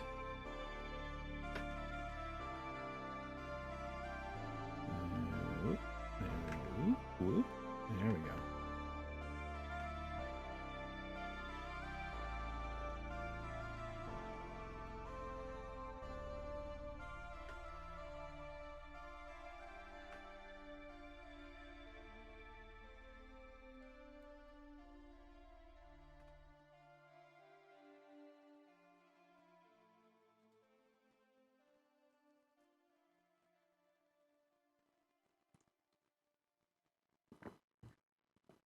Yeah, it looks like he has a shield in the thumbnail, but no.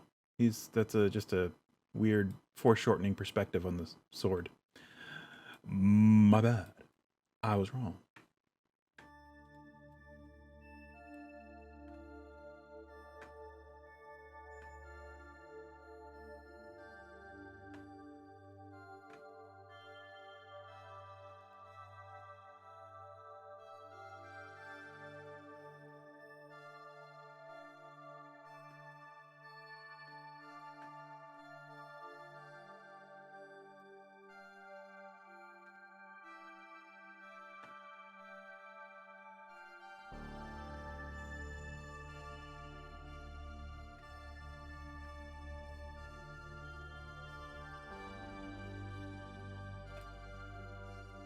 Cool beans. All right. Coming along. Whoop. There we go.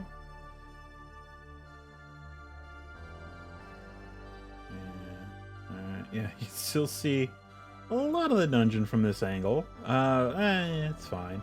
We're gonna, as I said before, we're gonna have like mud come out a little bit. Probably just gonna stick up above the water just slightly, because we're gonna have the water come up to the midpoint of this very bottom row of rocks. And then we're gonna have mud tiles just kind of like rolling out from that in every direction for a little bit, all around the hillock, the hillside, the foothill, whatever this swampy crag, whatever you want to call it. I don't know. What Magic the Gathering land would this be?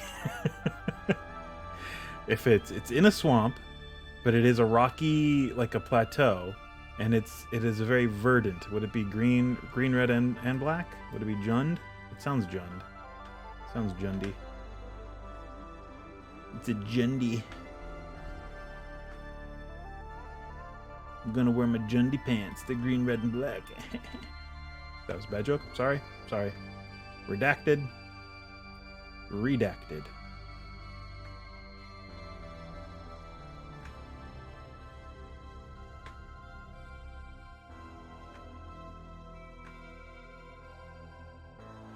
Ooh, got a little bit of trunk showing there. All right, let's see. How do we rotate this to be our friend? There we go. And I'm also going to have to pop one here because there's a little bit of a gap right there. Let's go ahead and throw this right there. Cool. Works for me, man. I mean, this process, it kind of works. I mean, there are very few wrong answers. I mean, there are wrong answers. There are times where you play something and it's just like, nah. Or there are times where there are places where you just should not be putting anything. But for the most part, it's just like, yeah, put this here. Yeah, that works. I'll put this one here. Yeah, sure, that works.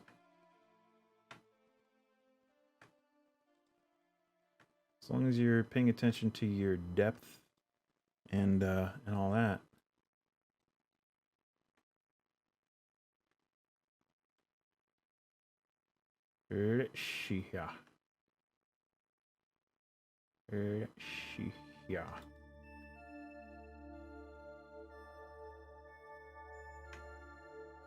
In my home game of D&D, we are approaching the wrap up of the campaign. We have another one planned. The players have already picked out, or at least brainstormed, and kind of picked out new characters for, they're going to start first level. And so yeah, it should be fun. I'm looking forward to it because I hope that the players will. I mean, some of the players don't feel. I feel like, and it's totally understandable why, don't have a full grasp on what their characters can do, and that's mostly because they were 10th level, 12th level, 4th edition characters that were converted to 5th level, or 4th edition characters converted to 5th edition characters. So that you just have no idea.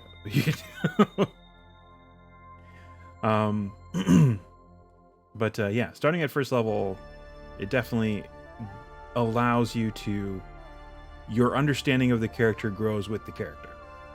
And what it is and how it works, and it's less, because like early on you only have a few things, so you have to understand how those things work. And as you gain new things, you want to know how they work immediately, because it's like, oh, a new thing I can do. But when you start at level 12, you're like, I have all this stuff, I have no idea what any of it does. I have no clue. So yeah, it's odd. It's very odd.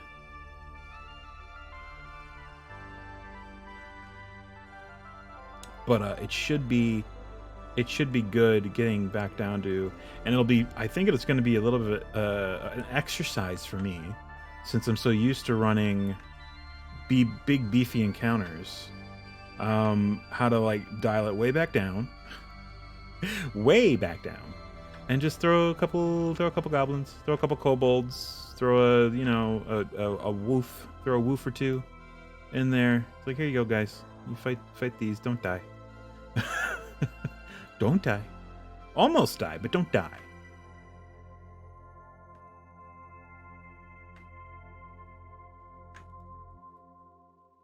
Because that's the thing, right? The GM is on your side. He is on your side. They are on your side. He, she, they, them. They are on your side.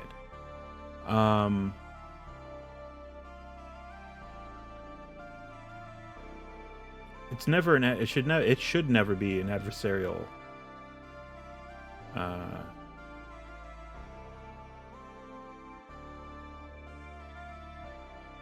situation. I'm trying to think of a better word than situation. Oh my god. Adversary, whatever. But yeah, was it the latest Colville video? He talked about that's what he opened with. The GM is on your side, and he is. They are. He or she, they, them is. Grammar.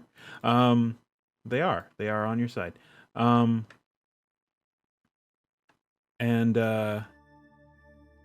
yeah, I mean, I am. I'm on the player side. I never am out to kill a character. Ever. I will definitely challenge a character, especially if the combat is going like particularly like oh, this feels a little too easy, let's turn it up. Not all the way and snap off the knob and throw it away. Just turn it up a little bit, see if this makes it a little more challenging. And it often does. And I mean, I've had a couple times where TPK was possible, and one of them was a flat-out mistake on my part. Actually, no, both times were flat out. Well, I will say one of them was a mistake on my part. The other one, I maybe should have dialed it back, because it was a new group and they had never really played with each other before, so they didn't really know how to approach the encounter wisely. I think it was definitely a doable encounter, but the dice didn't work out in their favor, and they made maybe some not great decisions. But yeah, that was a fun TPK. But yeah, and I think that's only 2, and one of them wasn't even really a TPK because I didn't end up killing. Like two of the player characters died in the course of the battle, and the ones that were left, they got basically stripped of all their stuff, and then basically kicked down an underground river, and basically just disposed of, but not killed. You know, the hubris of villains being what it is. Yeah, no, don't kill them. Just, you know, make it extremely likely for them to die, but don't flat out kill them. But yeah, and that one was totally my fault because I lost track of the number of baddies that were in the place that they were, you know, trying to infiltrate, and there were more than there should have been. So yeah, that was on me. I mean, I was trying to keep track of 2 different floors, and just like 3 different types of baddie. So it was just like, oh, okay. But that one was on me 100%. But we managed to roll back things a little bit, which was fine. The group was fine with, and I mean, the players were cool with those that lost their character. They were just like, okay, we will definitely make new characters, and we're gonna come back at this and kill those bastards that killed us. It definitely it forced them. Well, it forced them, but it lit a fire under them. Like, oh, that's how it is, huh? Well, let's kill these bastards. It definitely got the point across that the bad guys that they were dealing with were not to be taken lightly. But yeah, sometimes TPK, sometimes it happens. And when it does, you just got to know how to roll with it. Death is not always the setback. It doesn't always have to be the setback. Sometimes they get thrown in prison. Sometimes, oh yeah, and then on Z's game, oh yeah, the game I ran for Z and everybody, Destiny of Kings, they got thrown in prison several times. Times that could have been TPKs, where they just got thrown in prison. There was the first time. Was that? Did they just get thrown in? I forget.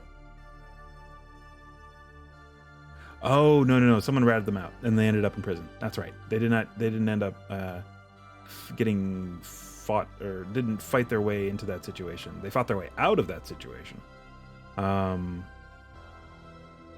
the second time, they ended up maybe going where they shouldn't have, and then got locked up, and then fought their way out of that situation.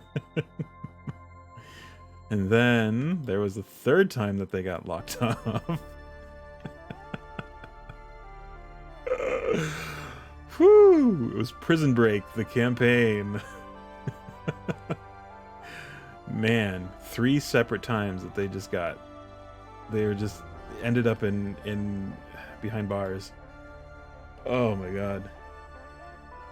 Yeah, that last one, that could have been, because they really, that one could have been a TPK 100%. But instead of them all getting killed, or any of them getting killed in that instance, they were just taken prisoner. They were probably eventually gonna get put to death.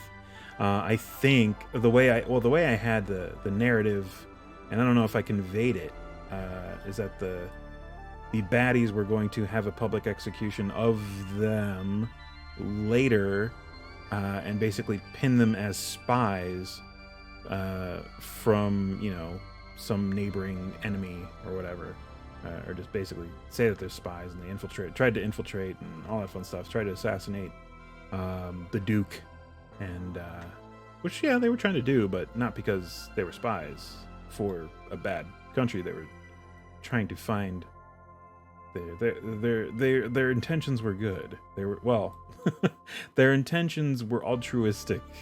There, that's a little more ambiguous than good, because maybe not good. They were trying to kill him, but it was for a good reason. So yeah, altruistic. So yeah, I mean, TPKs happen. Doesn't have to be the end of the game. You can definitely roll with it. You can create a different kind of setback. Maybe they don't die. Maybe they're captured. Maybe they end up indebted to somebody. One thing you should never do is create a sort of what is it? Prince Valiant? Is it Prince Valiant? Is that what it's called? No. Maybe it is. A Prince Valiant? No, not Prince Valiant. Knight in Shining Armor situation, where you just bring in an NPC that rides in and helps them and gets them out of the jam. That never do that. If you have an NPC with them that's helping them, that's one thing, but you should never just be like, oh, they're in trouble, let's throw in an NPC that's gonna turn the tide. It always feels bad, because then you feel it takes away the mystery. Well, not the mystery, the illusion that there are stakes, because there should be stakes, right? And I mean, it's not necessarily an illusion that there are stakes, but it makes it feel like there aren't stakes. Like, oh, the DM's not going to let us die. It's like it's like you're giving them plot armor, and it just doesn't. It's just not. It doesn't work. It doesn't work. So yeah, I mean, but if you have an NPC with them, which again I think I talked about this last time. You should never make it a DMPC. You should just make it a NPC that's there to help them maybe do things that maybe the rest of the party isn't geared toward in their builds, like maybe a healer or someone who's good at disabling traps, but otherwise maybe has flaws elsewhere. I never really try to make NPCs that are like combat gods or anything like that, because it's just like that's what the PCs are here to do. Let them do that. Let them do that, and let the NPC fill in a niche role, a minor niche role, and maybe provide a little bit of exposition here and then, like now and then, for world building. Which is why my favorite NPC type is a bard, because then the bard has the knowledge, they can heal, and they're not exactly combat gods, and they can throw inspiration and stuff. So it's a great way to kind of fuel the party and interact with the characters, and maybe point them in the right direction. But you should never, just be flat out exposition or what's the word? A shining knight or anything like that. That kind of thing. Like just healing the players as you go. That's fine. You know, it's gonna happen anyway. So it should, and especially like,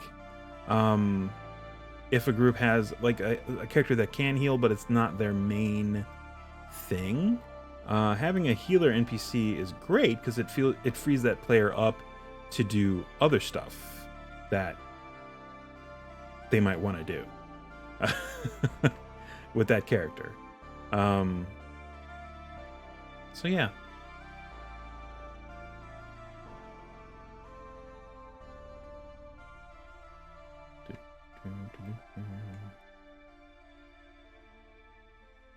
Oh boy. Whoop. We are just slowly creeping our way. Slowly, ever so slowly. We may get this greenery part done today.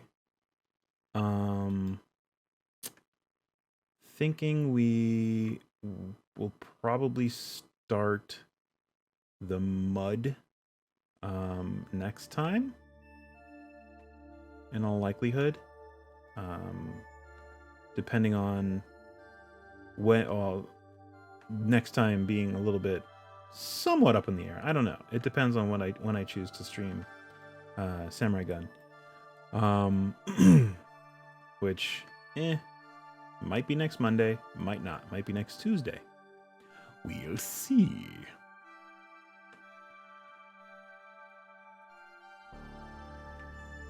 But yeah, it's looking like we'll finish the greens today, at least on the sides. We still have to put them on the top, here and there, just at like some of the steep points, and just to make it look like it ties in with the rest of it. Really, that's really the main part. It's got to tie it all together.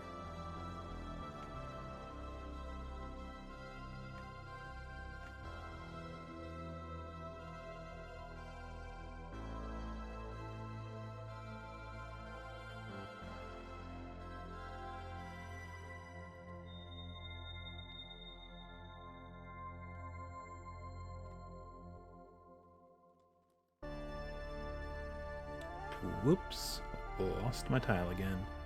There we go.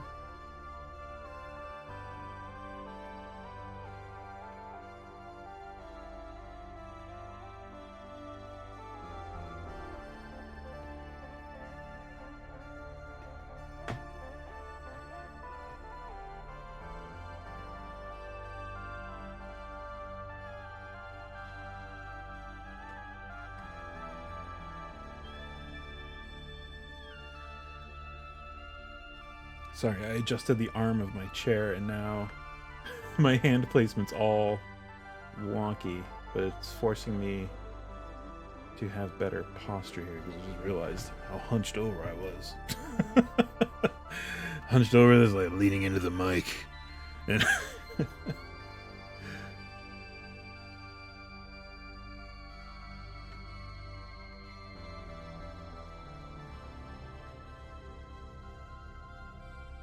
so I was, as I've mentioned many times on stream, I am an avid Mystery Science Theater 3000 fan, and I have been watching them basically, at least on average, one movie a day, or one episode a day, as I work, because I've seen them all before, and they just kind of fade into the background as I do my work, and they occasionally, I pick up a joke and I go, haha, and I don't feel as bad.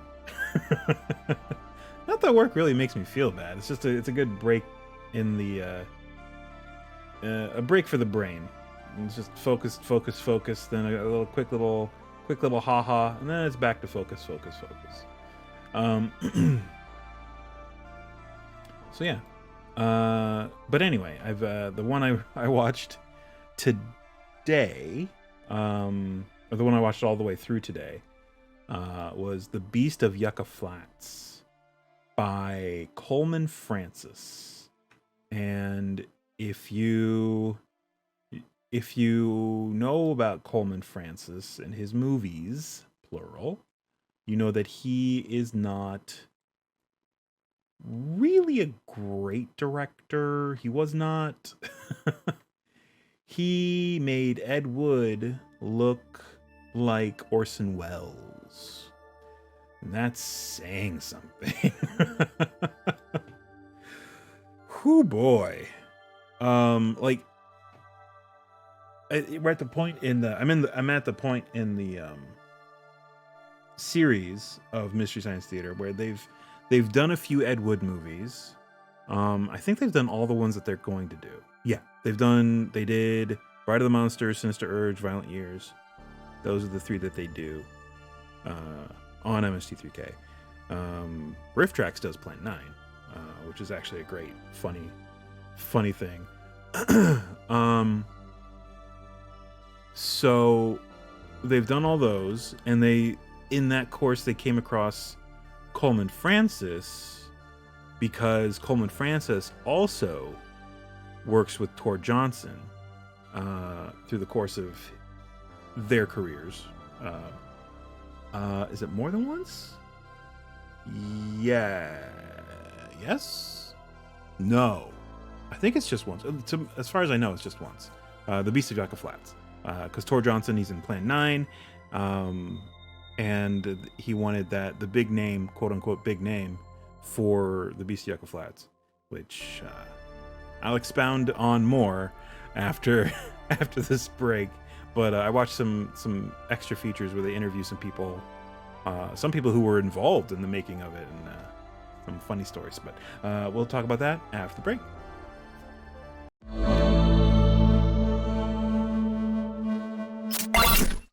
Yo, we're back. Hello, welcome. Let's turn on the music. There we go. Cool beans. All right, back to this.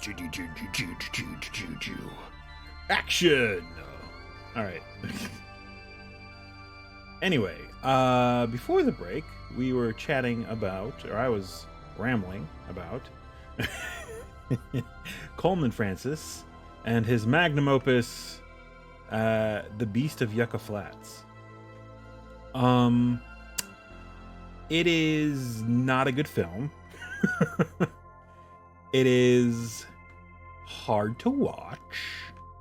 Not in that the subject matter is particularly divisive or disturbing or anything like that. It's your average. It's an early '60s atomic monster flick. It is poorly shot, and it was shot without sound. All of the dialogue and sound effects are all ADR and Foley added in afterwards. So you never see, and this was the plan. This was how it was planned to be shot. You never see anyone front on when they're talking. They're either off camera and you hear them as a disembodied voice talking to whoever the camera's actually pointed at, or that's framed in such a way that you can't see their heads or face. And it is it's just one of those. It's got and Coleman actually hops in and narrates it feels like every 30 minutes or every 20 minutes or something, and with it feels like rambling like I am now. It just feels like I don't know, it's just, and it has like a almost hypnotic effect where you just kind of huh. So it's not so much you're watching a movie, it's just this movie. It's more that this movie just kind of happens to you, and you just kind of let it. And nothing really bad happens, it's just nothing good happens. Except maybe you just waste some time.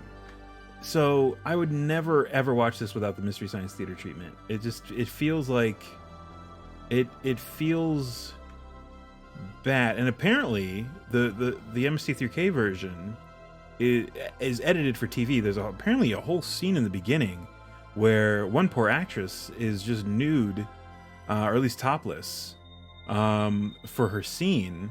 They cut all that out for the MST3K version, and it just seems so unnecessary. So complete, like, well, the whole movie's unnecessary, but yeah, I don't know, like. I mean, I've seen this episode before, and I knew it was bad, but having watched the extras and watched the interviews with some people who were involved with the making of the film, and learning some extra behind the scenes stuff, you see how, or I learned how, like, truly how it came together, and man, it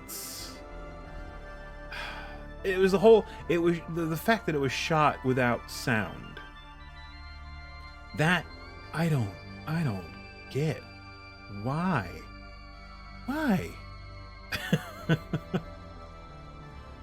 On purpose. I don't know.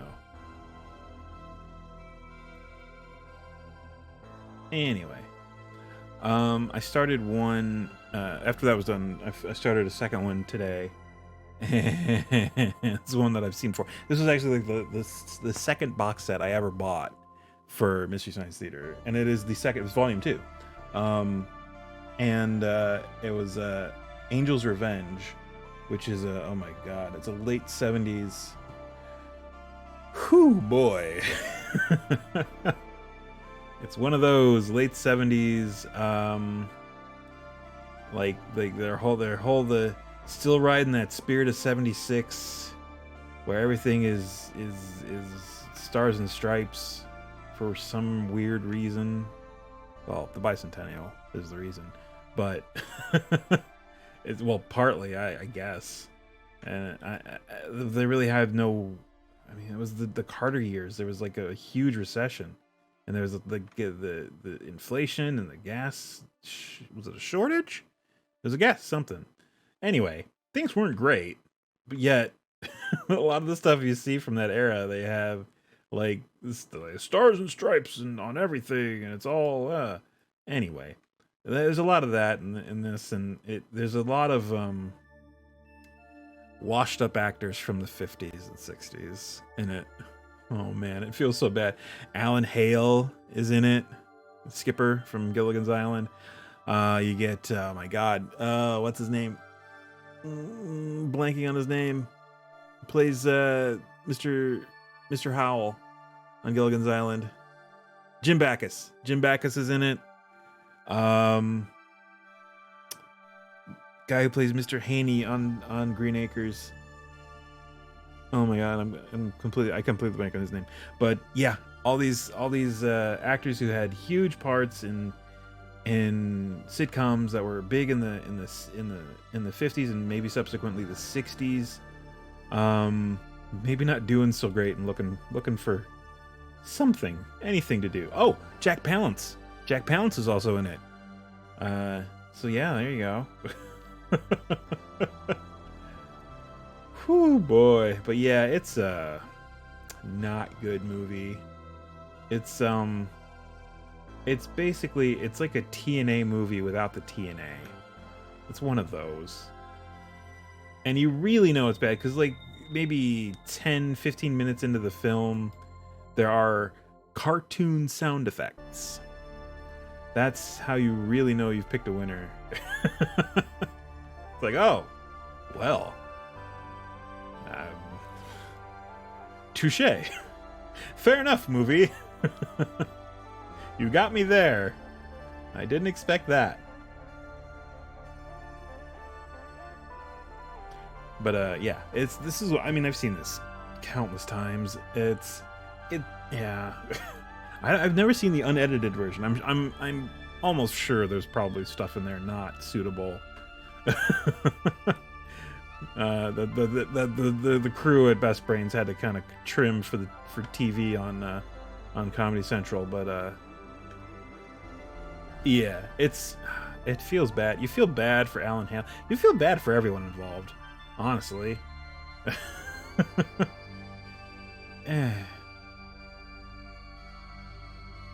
Except for the director, who you never see, of course, but you don't feel bad for him because he knew what he was doing. He knew what he was doing.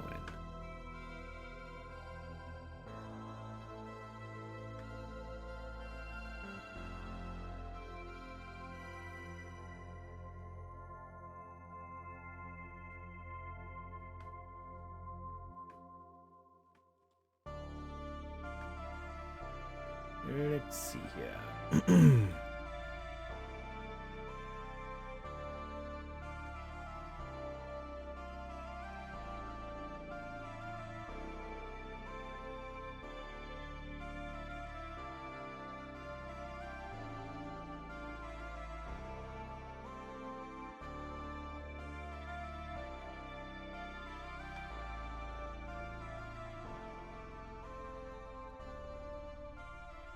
Alright. I made the mistake of looking to see how much more we had to do. It's still a lot. Spoilers, it's still a lot. Whew boy. Man, maybe we won't finish this today. We only got, what, 45 minutes left? Yeesh. Yeesh. I do have to get to bed sometime. Relatively soon.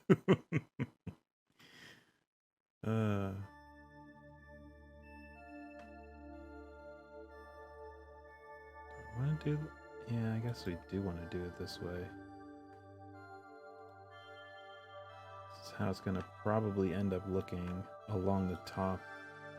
Is just having a transition. That's the easiest way to transition. Is just to have this green, just like that, right? And maybe you know you can have rocks, but then here and there, have it stick out like that. I mean, that looks fine. I mean, it kind of transition. It's definitely a smoother transition than that hard edge from the muddy tile. There we go.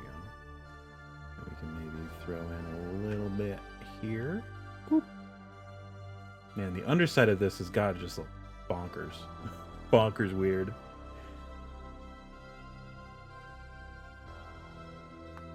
Oh, I popped my shoulder again. Ooh, ouch. Ouch, but also, oh.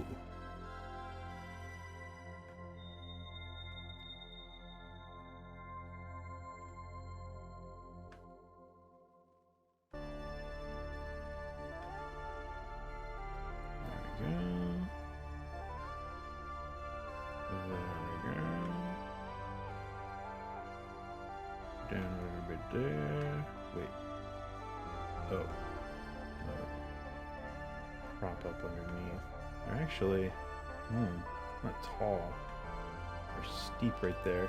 Let's, let me grab, yeah, cool, alright.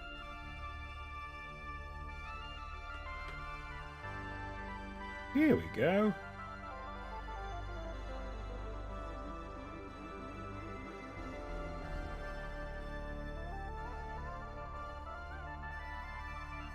Alright, yeah, cool.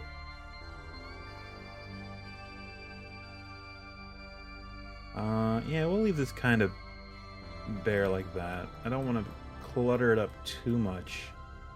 Jeez, look at all this.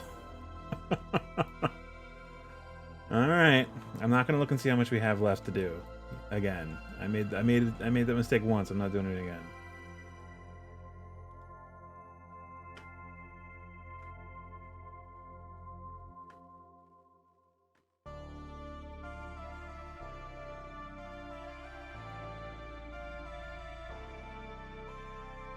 And a little bit here.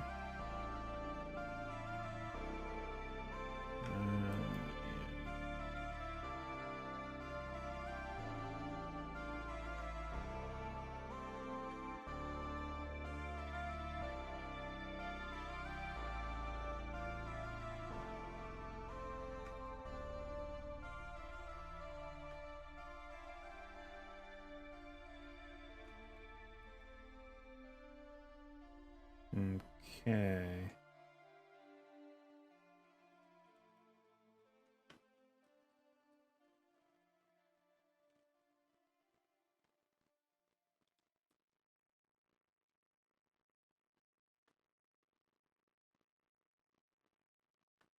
Let's see here.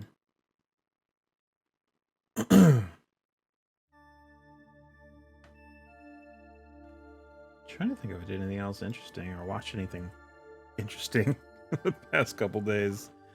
Not really. No.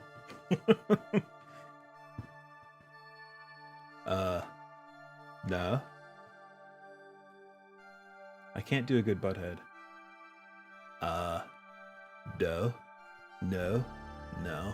Wait, it's more of like a no, but it feels more hollow than that. No. It's more nasal. I can't do it. I don't know.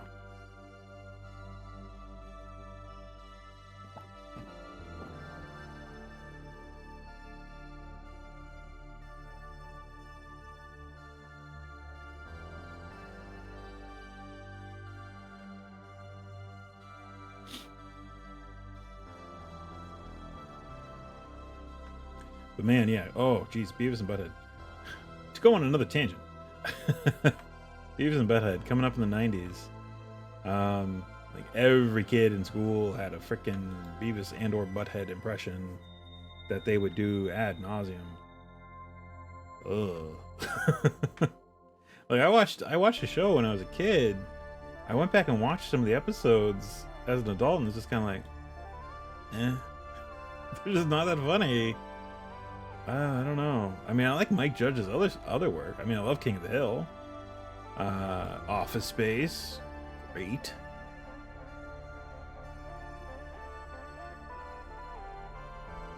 And a little known treasure, Serving Sarah.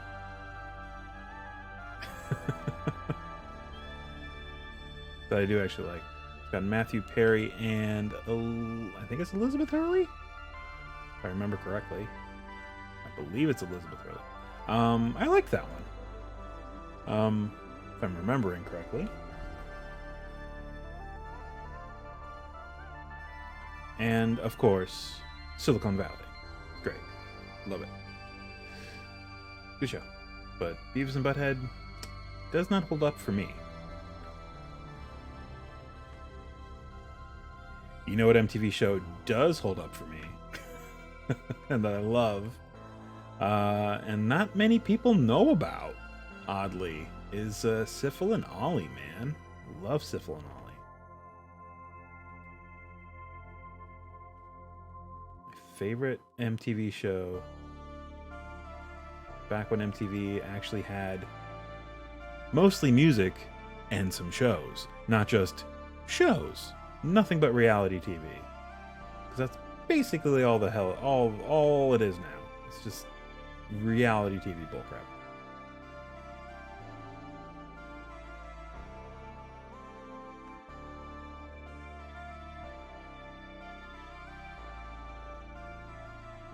I don't know if are there any actual, well, I guess sort of. Aren't there like some cable channels at the very end of the dial, quote unquote dial, that play nothing but music videos? I know there's some that play nothing but music. Are there any that play nothing but music videos? So I imagine at this point it's just it's a novelty. It's not something that's requested a lot. Because you can go to YouTube and watch any music video you want at any time. or to the artist's webpage and watch whatever video you want anytime you want. So, yeah. I imagine it's not something that is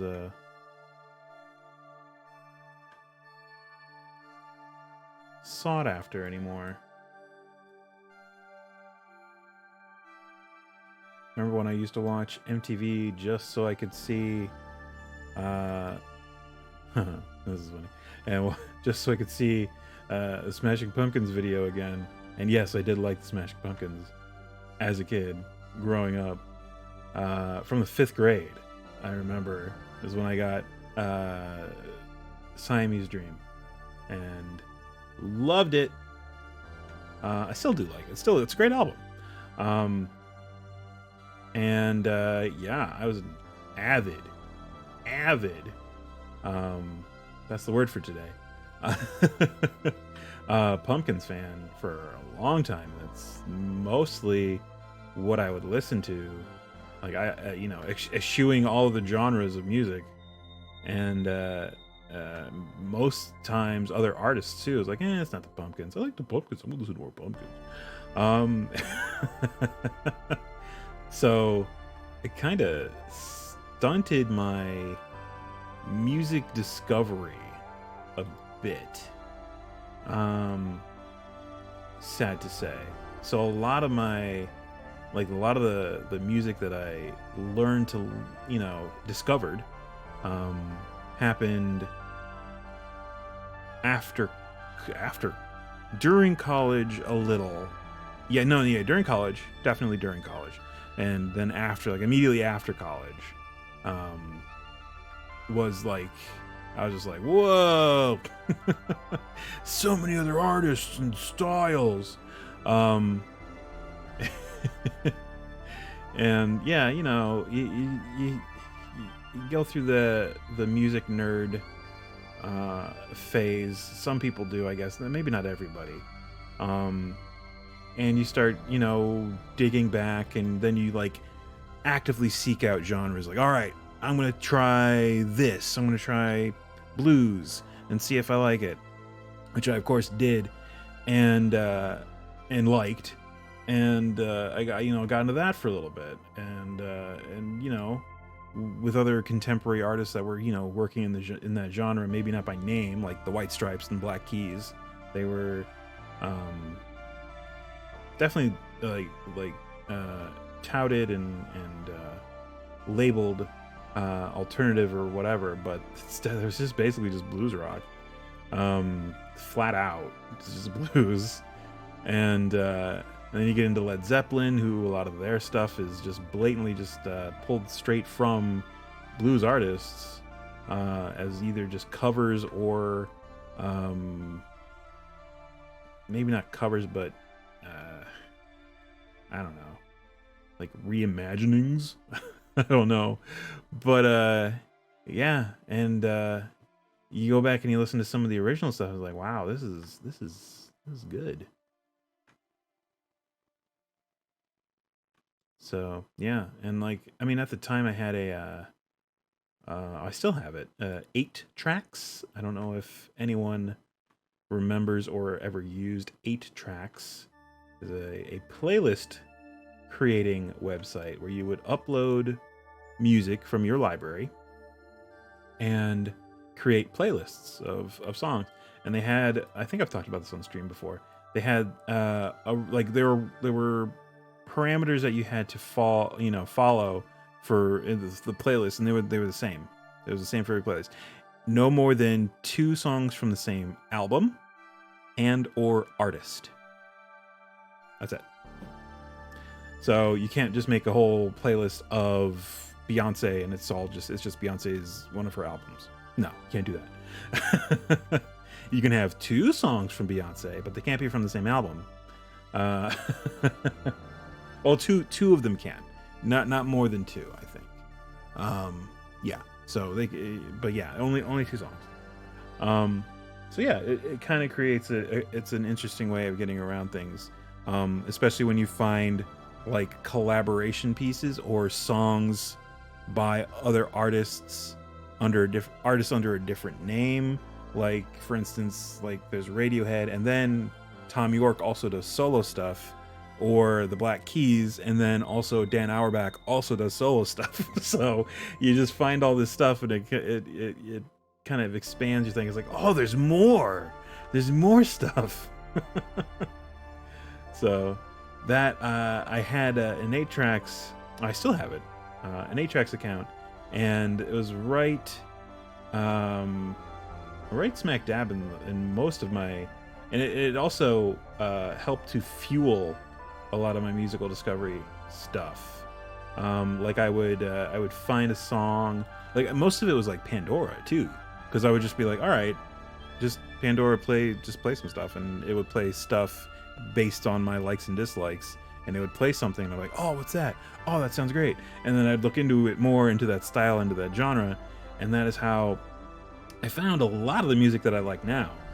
Honestly, was just through that.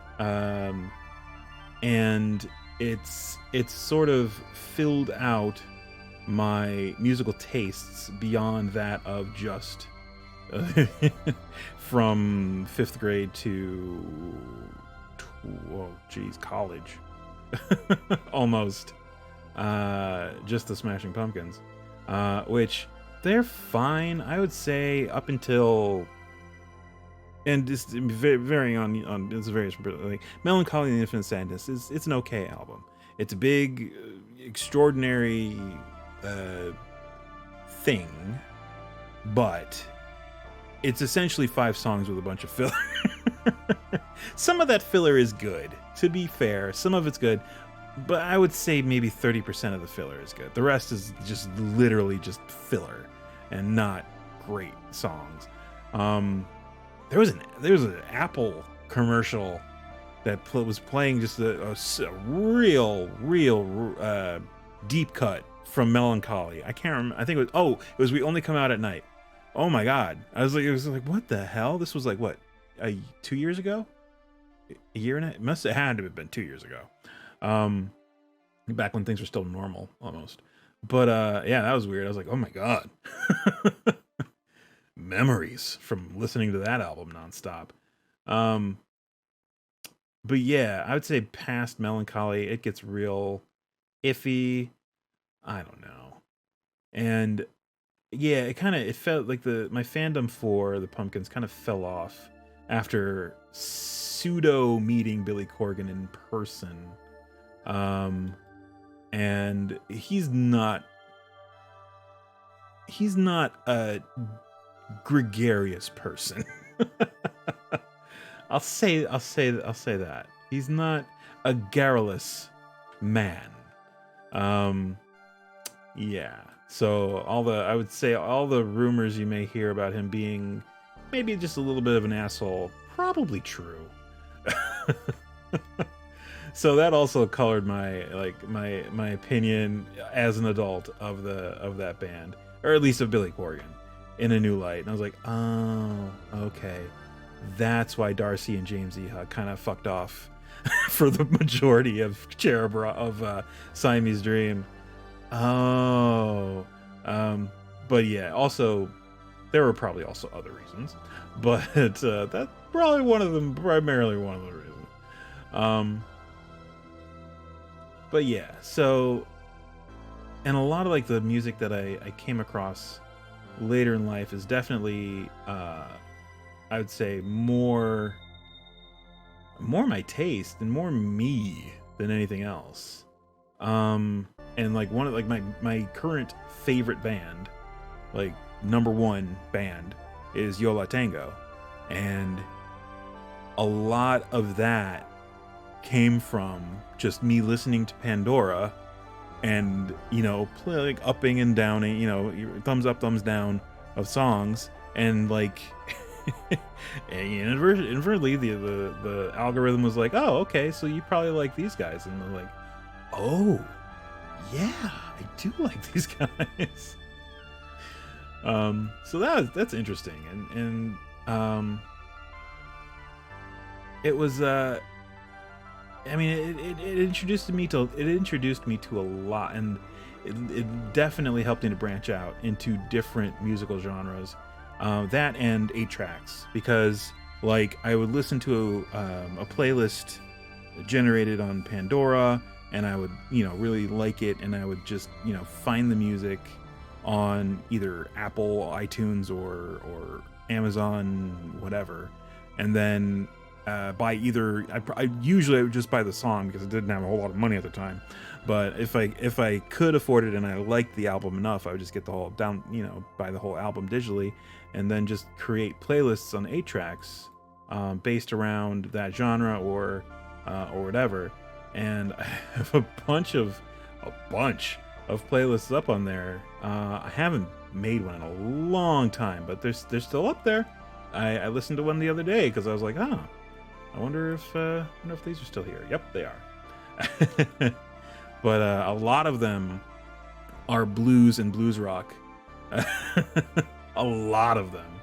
I got a couple shoegaze ones up on there. A couple rockabilly surf punk ones up there. A couple like bearded whisperer ones with like Bon Iver and Alexi Murdoch. And I remember Alexi Murdoch. And what's his name? Jose Gonzalez and Matt Pond. Remember Matt Pond? Oh man. But yeah, those were a time. Ray LaMontagne. Man, that album was great. I was making those playlists back when I was had hardly any money. Working a real bad job. Well, it wasn't the worst job I've had by far, but it wasn't great.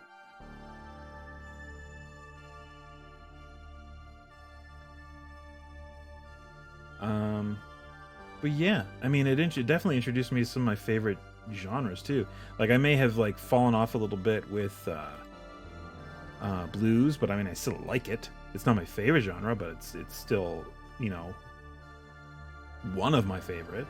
But probably my favorite genre, and things have changed. Like I've discovered new stuff since making playlists on 8-tracks, like vaporwave, obviously.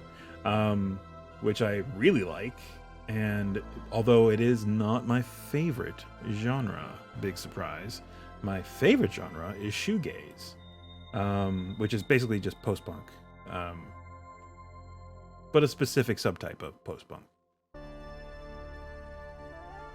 But yeah, the perennial example of shoegaze is My Bloody Valentine. And you know, oh no, Alenia rating with a party of 5. Oh my god. Wait, why is this? Oh well. Oh my god, Alenia, thank you so much. Welcome everybody to this stream of TaleSpire. We're building the Tomb of Horrors in TaleSpire, and whoops. Oh, okay, we're good. We are. We're getting toward the end of well, I would say we probably have 2 or 3 more streams of this. We're just basically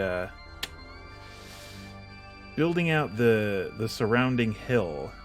Scorn Prime, remember the last time I rated you were working on this? Can't wait to see how it looks. Yeah, it's been a process. We're still cranking along. Just a cranking along at it. It's become a sort of meditative thing with this particular step of the process. We're just kind of like, just zoning out and just turning off a part of our brain and letting this happen, because that's the only way we're gonna get it done. Oh yeah, it's extremely. It's Bob Ross-esque in its chillness. And I'm just going off on tangents about random stuff.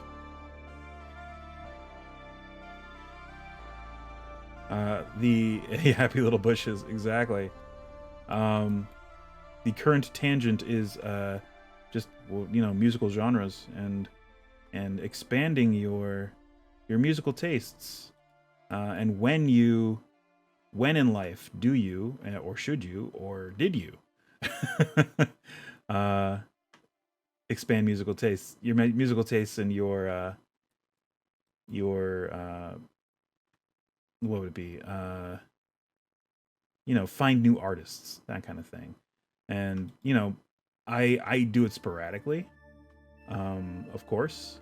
A lot of the times it's in genres that I'm already aware of, and are already listening to. And I will say that vaporwave is the most prolific genre I have ever been into. I follow a bunch of bands on Bandcamp, and actually a couple labels on Bandcamp, and just like every week I get 2 or 3 notices that, hey, there's a new album by so and so. I'm like, what? They just released an album last month. How can they do this? But apparently vaporwave doesn't require a whole lot of production time. And depending on what it's actually made of, I'm guessing a bunch of it's sampling, which is a time saver. But yeah, I had mentioned that a lot of my musical tastes current musical tastes grew out of just listening to Pandora at work. And just having that algorithm find stuff that I like, and it was right, and found a bunch of different stuff, and yeah, it's sort of shaped my current musical tastes somewhat. Some of it I don't listen to as much anymore. Some of it I don't listen to at all, depending on what it is. And some of it has become my favorite. But yeah, it's just a interesting facet of personal growth. Certainly not a integral facet of personal growth. It is an interesting facet of personal growth, I think. And depending on your relationship with music, whether you're like, because I've always heard that there are 2 types of, and of course that's not true. There are 2 types of music enthusiasts. There's the one who listens with their heart, and the one who listens with their mind. And I might be butchering that, but the person who listens with their heart is more enthusiastic, likes bands and music that are more, I guess, boisterous, or show a lot more feeling in their performance.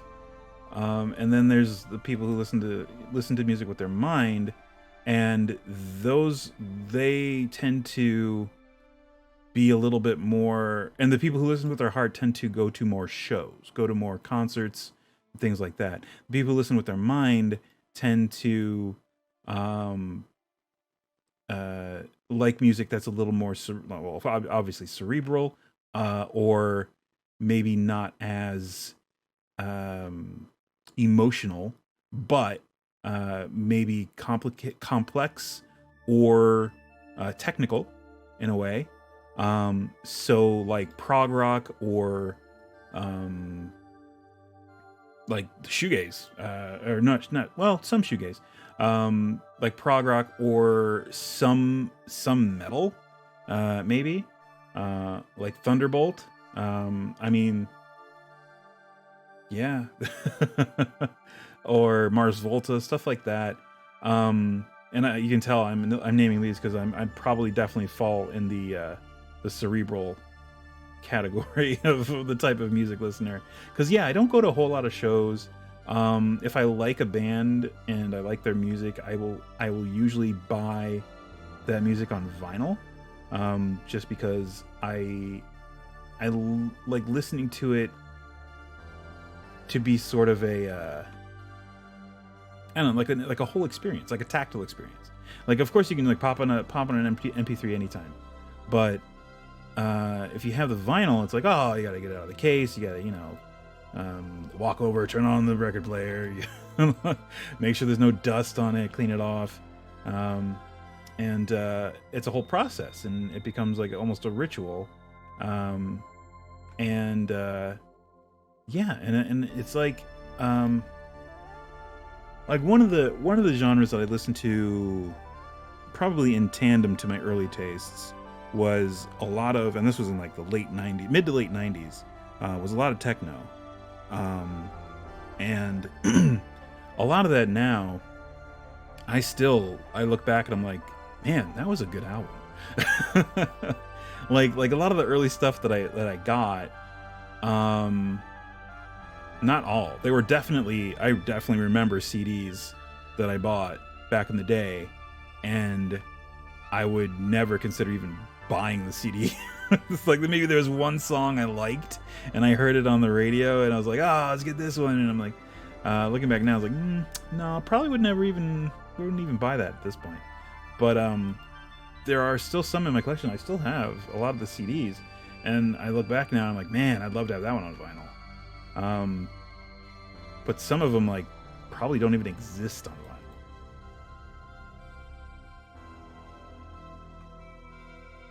Like a couple, like Orbital was one of my favorite bands back in the day, and and Underworld.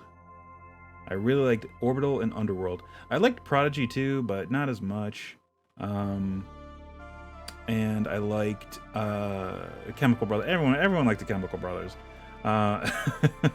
They were sort of like the poster child for techno. On this side of the pond, anyway. And then there was like Fatboy Slim and stuff like that I didn't really listen to. Moby, I listened to a lot of Moby. I don't know if I'm ashamed to say that or not. Moby was okay. He really, man, he just made his money and was kind of like, all right, I'm good. Because you hardly ever hear about him anymore. He had a huge album. He did a bunch of soundtracks, made bank, and was like, okay, I'm good. I mean, he seems like a really chill guy. I'm assuming he just was like, he made what he needed, and he was like, all right, cool. Moving on to the next thing. I'm not gonna get chained down, by expectation or anything like that. I'm just gonna have the good album. I got the recognition, because there's a couple albums before that where he didn't really have the recognition that Play did, his big album Play. And it just like, I imagine that part of that, like he was like a huge into the house scene. If I'm remembering correctly, I don't want to misspeak on any of this. But I forget. I think it was New York. He was big in the New York house scene, but just like on a small scale, like the local, like the raves and stuff like that.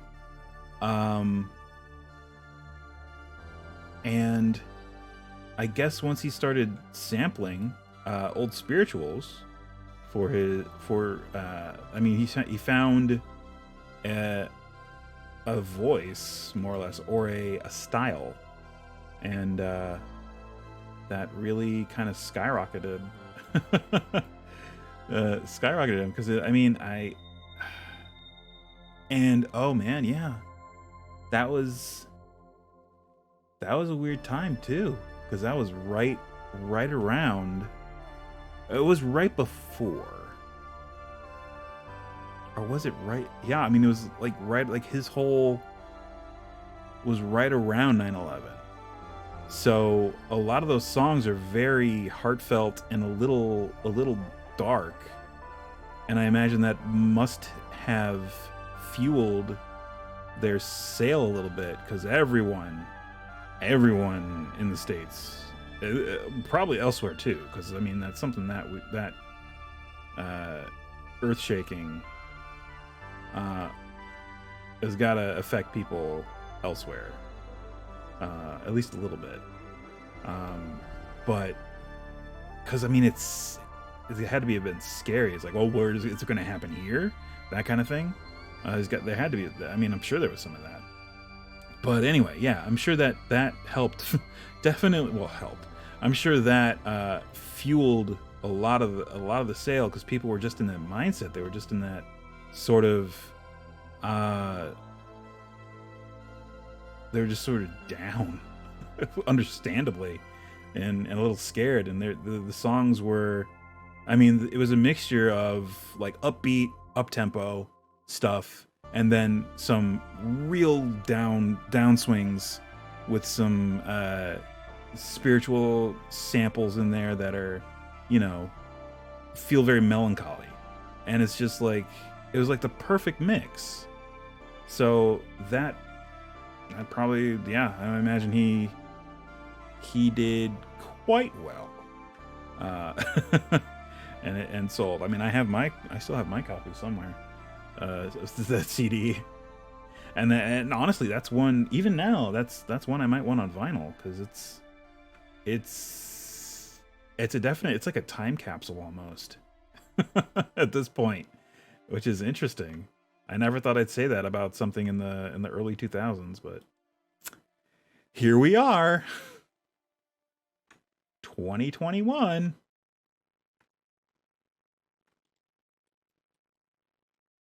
Oh my gosh, look at this. We're closing the gap. Oh, 10 minutes left. Can we do it? Probably not, but if not, we'll definitely do it first thing next time. But yeah, we got about 10 minutes left in the stream. And again, sorry for my camera not working this week. It decided to take a vacation, despite the fact that I've had my computer on most of the day.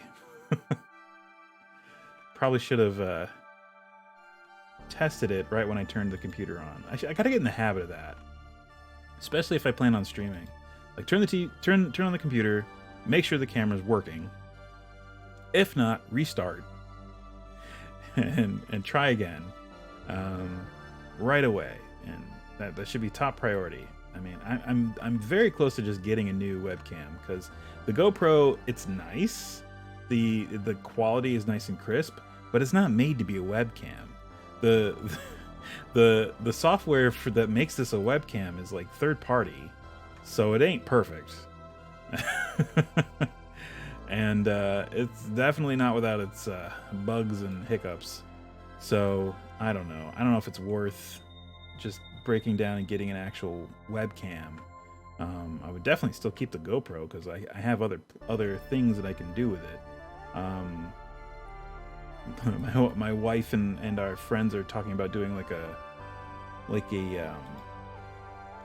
well, we were talking about it before all this happened.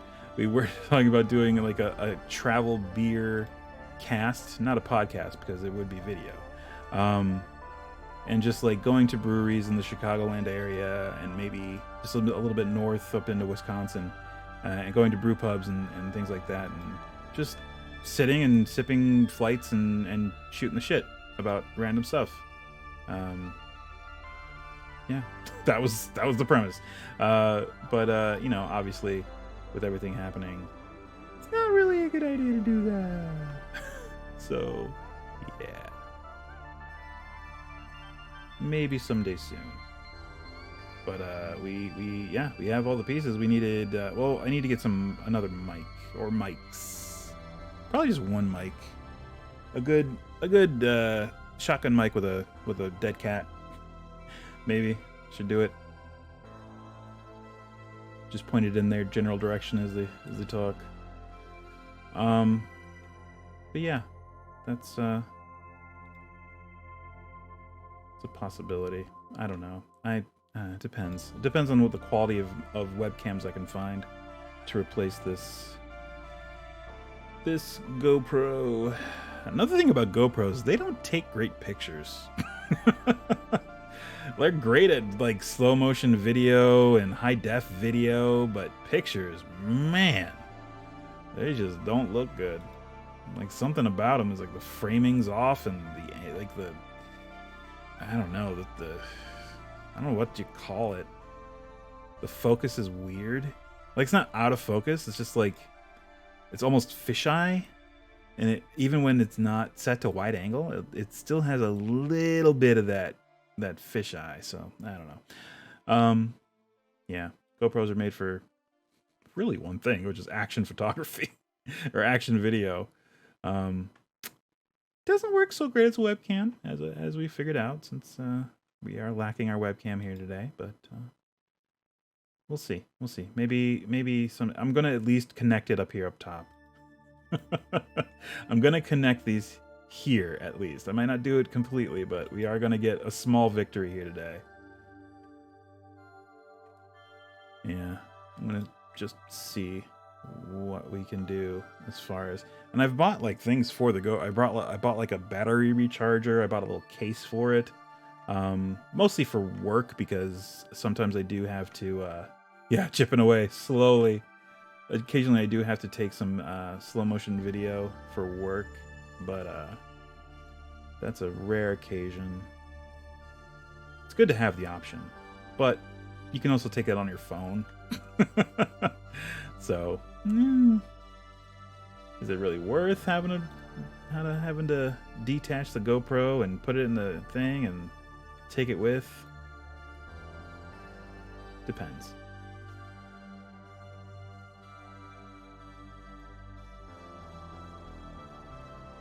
All right, cool. This is starting to come together. And again, this is only step 2 in adding texture to these to this rock face.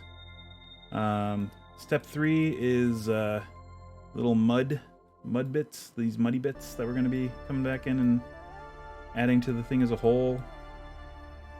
And then step 3, well, which is probably also part of step 2, is adding these little like cattails and stuff like that here and there and puddles. It's gonna happen. It will eventually be cool. I mean, it's kind of cool, but eventually it will be done and cool.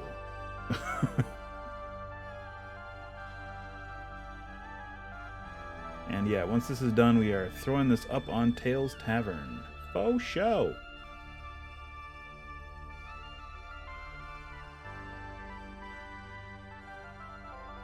Let's see here. Ooh. Ooh. There we go. There. A little bit in there. And there. And whoops. Lost my tile. There we go. Rotate this.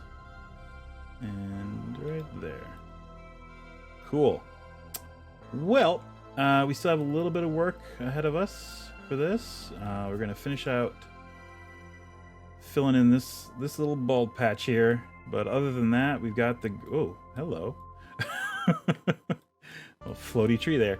Other than that, we've got this fairly, flocked. We've flocked it fairly well.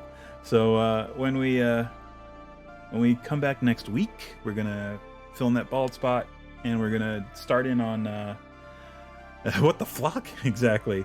I think we're gonna do the sides before we start doing more of the green on the top, because we are gonna put some more green on top just to kind of smooth it out and tie it in with the rest of the overall aesthetic. So should look good. Thanks everyone. Thank you so much, Alenia, for the raid. Scorn Prime, Justice, flocking heck. Thanks for Justice Brewing. Thank you so much for stopping in and watching. It means a lot. We will be back here on Vaporlock 81 channel on Thursday, where we're going to stream some more Ni no Kuni Wrath of the White Witch. And as I mentioned in the course of this, we have leveled up our familiars quite a bit, so it's going to be a heckin' bloodbath. We're going to be tearing through some story real quick. That last boss battle that we had last week was very easy. It was I felt like it should have been tougher. It was annoying, sure, but at no point did I feel like, oh god, oh god, oh god, which was really where we were for most of the boss battles in Ni no Kuni up to that point.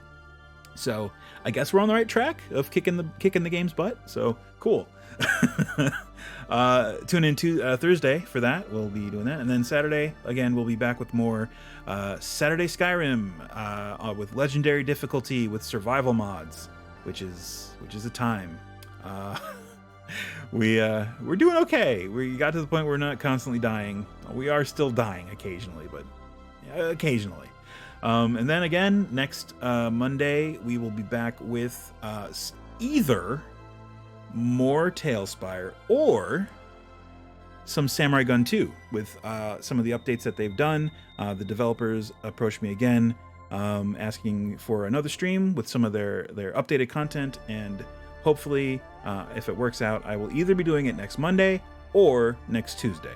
So stay tuned for that. I should have the solidified schedule by this Thursday, and I will have it updated on my schedule here on Twitch, on my Twitch page. So yes, again, thank you everyone. Stay safe. If anyone's looking for a game of Dungeons and Dragons to play monthly, I run 2 games through Eventbrite. I am Dice and Brews over at Eventbrite. The thing should turn over on my overlay straight up there a little bit. Tickets are $8. It gets you a seat at the table and a greater healing potion for your character to use in game. For that session, at the end of the session, the potion goes away, but I just let the players drink the potion regardless of the situation. Unless the characters are dead, then it can't really be helped. But there are dungeon crawls, so if you miss a month, you won't miss much. You won't miss any story. It's basically kick in the door, fight the monsters, get some experience, get some cool items, rinse and repeat. It's a great way to test out some character builds that you might have knocking around in your D&D Beyond account. If you have a really cool build and you want to test out an 8th level character, I think everyone's 8th level right now, an 8th level character against some high CR encounters. It's a great opportunity for that. This month's game is hopefully tomorrow, if we can get the numbers. If not, we might be postponing it to next month. We'll see. We'll see what we can do. We'll see what happens. But if you're interested, check me out over at Eventbrite, Dice and Brews at Eventbrite. You can check me out there, or you can check my website, dicebrews.com, and it will have information and links to my Eventbrite stuff and all that fun stuff if you're interested. If you're looking for a non-D&D TTRPG to play with your friends and or family over video chat, check out tourguidegames.com. They offer on-demand, professionally led TTRPGs for you and your friends and family. All you need is a smartphone. You don't even need dice and a pen and paper, because your tour guide is more than happy to do all the note-taking and dice rolling for you. And even then, the games don't really require a whole lot of that. They are very rules-light games that are easy to learn and fun to play over the course of a couple hours. Games like Microscope, Time and Temp, All Out of Bubblegum, Lasers and Feelings, Project Ninja Panda Taco, Guild of Orpheus, Honey Heist, Fiasco, games like that are just a blast to play, really easy to learn. So if you're quarantining and you still want to get that game night with your friends going, Kids on X, Kids on X. Did I say Kids on X? Did it sound like Kids on X? One of the things I said. Anyway, if you're looking for a game night thing, Kids on Brooms, Lasers and Feelings, Kids on Bikes. If you're looking for oh, gotcha. If you're looking for, if you're just looking for something to get your game night going again over quarantine, or if you've moved recently and you want to reconnect with your gaming group, it's a great option for that. Or if you're a business and you're looking to have a team building exercise for your employees, it's also a great option for that. So again, it's a hunters group of games, fun and light. Oh, cool. I'll have to bring that up with them and see if they've heard of them and or considered them for that. Cool. They don't sponsor this stream. They are just friends of mine, and I think that I'm trying to throw them some, get them some business. Um, get some players in there. And yeah, if you're interested, check them out over at tourguidegames.com. Aside from that, everyone please stay safe, wear a mask, wash your hands, don't touch your face while you're out and about, social distance whenever possible. The mask goes over your nose and mouth at the same time. And just be excellent to each other, and check and see in your area if you're eligible for the vaccine, and get one, because it's free and it's the responsible and considerate thing to do. And we will be back Thursday for Ni no Kuni. Until then, as I said, be excellent to each other, and goodbye. Hey, what's up? If you enjoyed this video, be sure to hit the like button and also hit the bell if you want to know when I post some new stuff. You can see some of my other stuff right over there on the screen.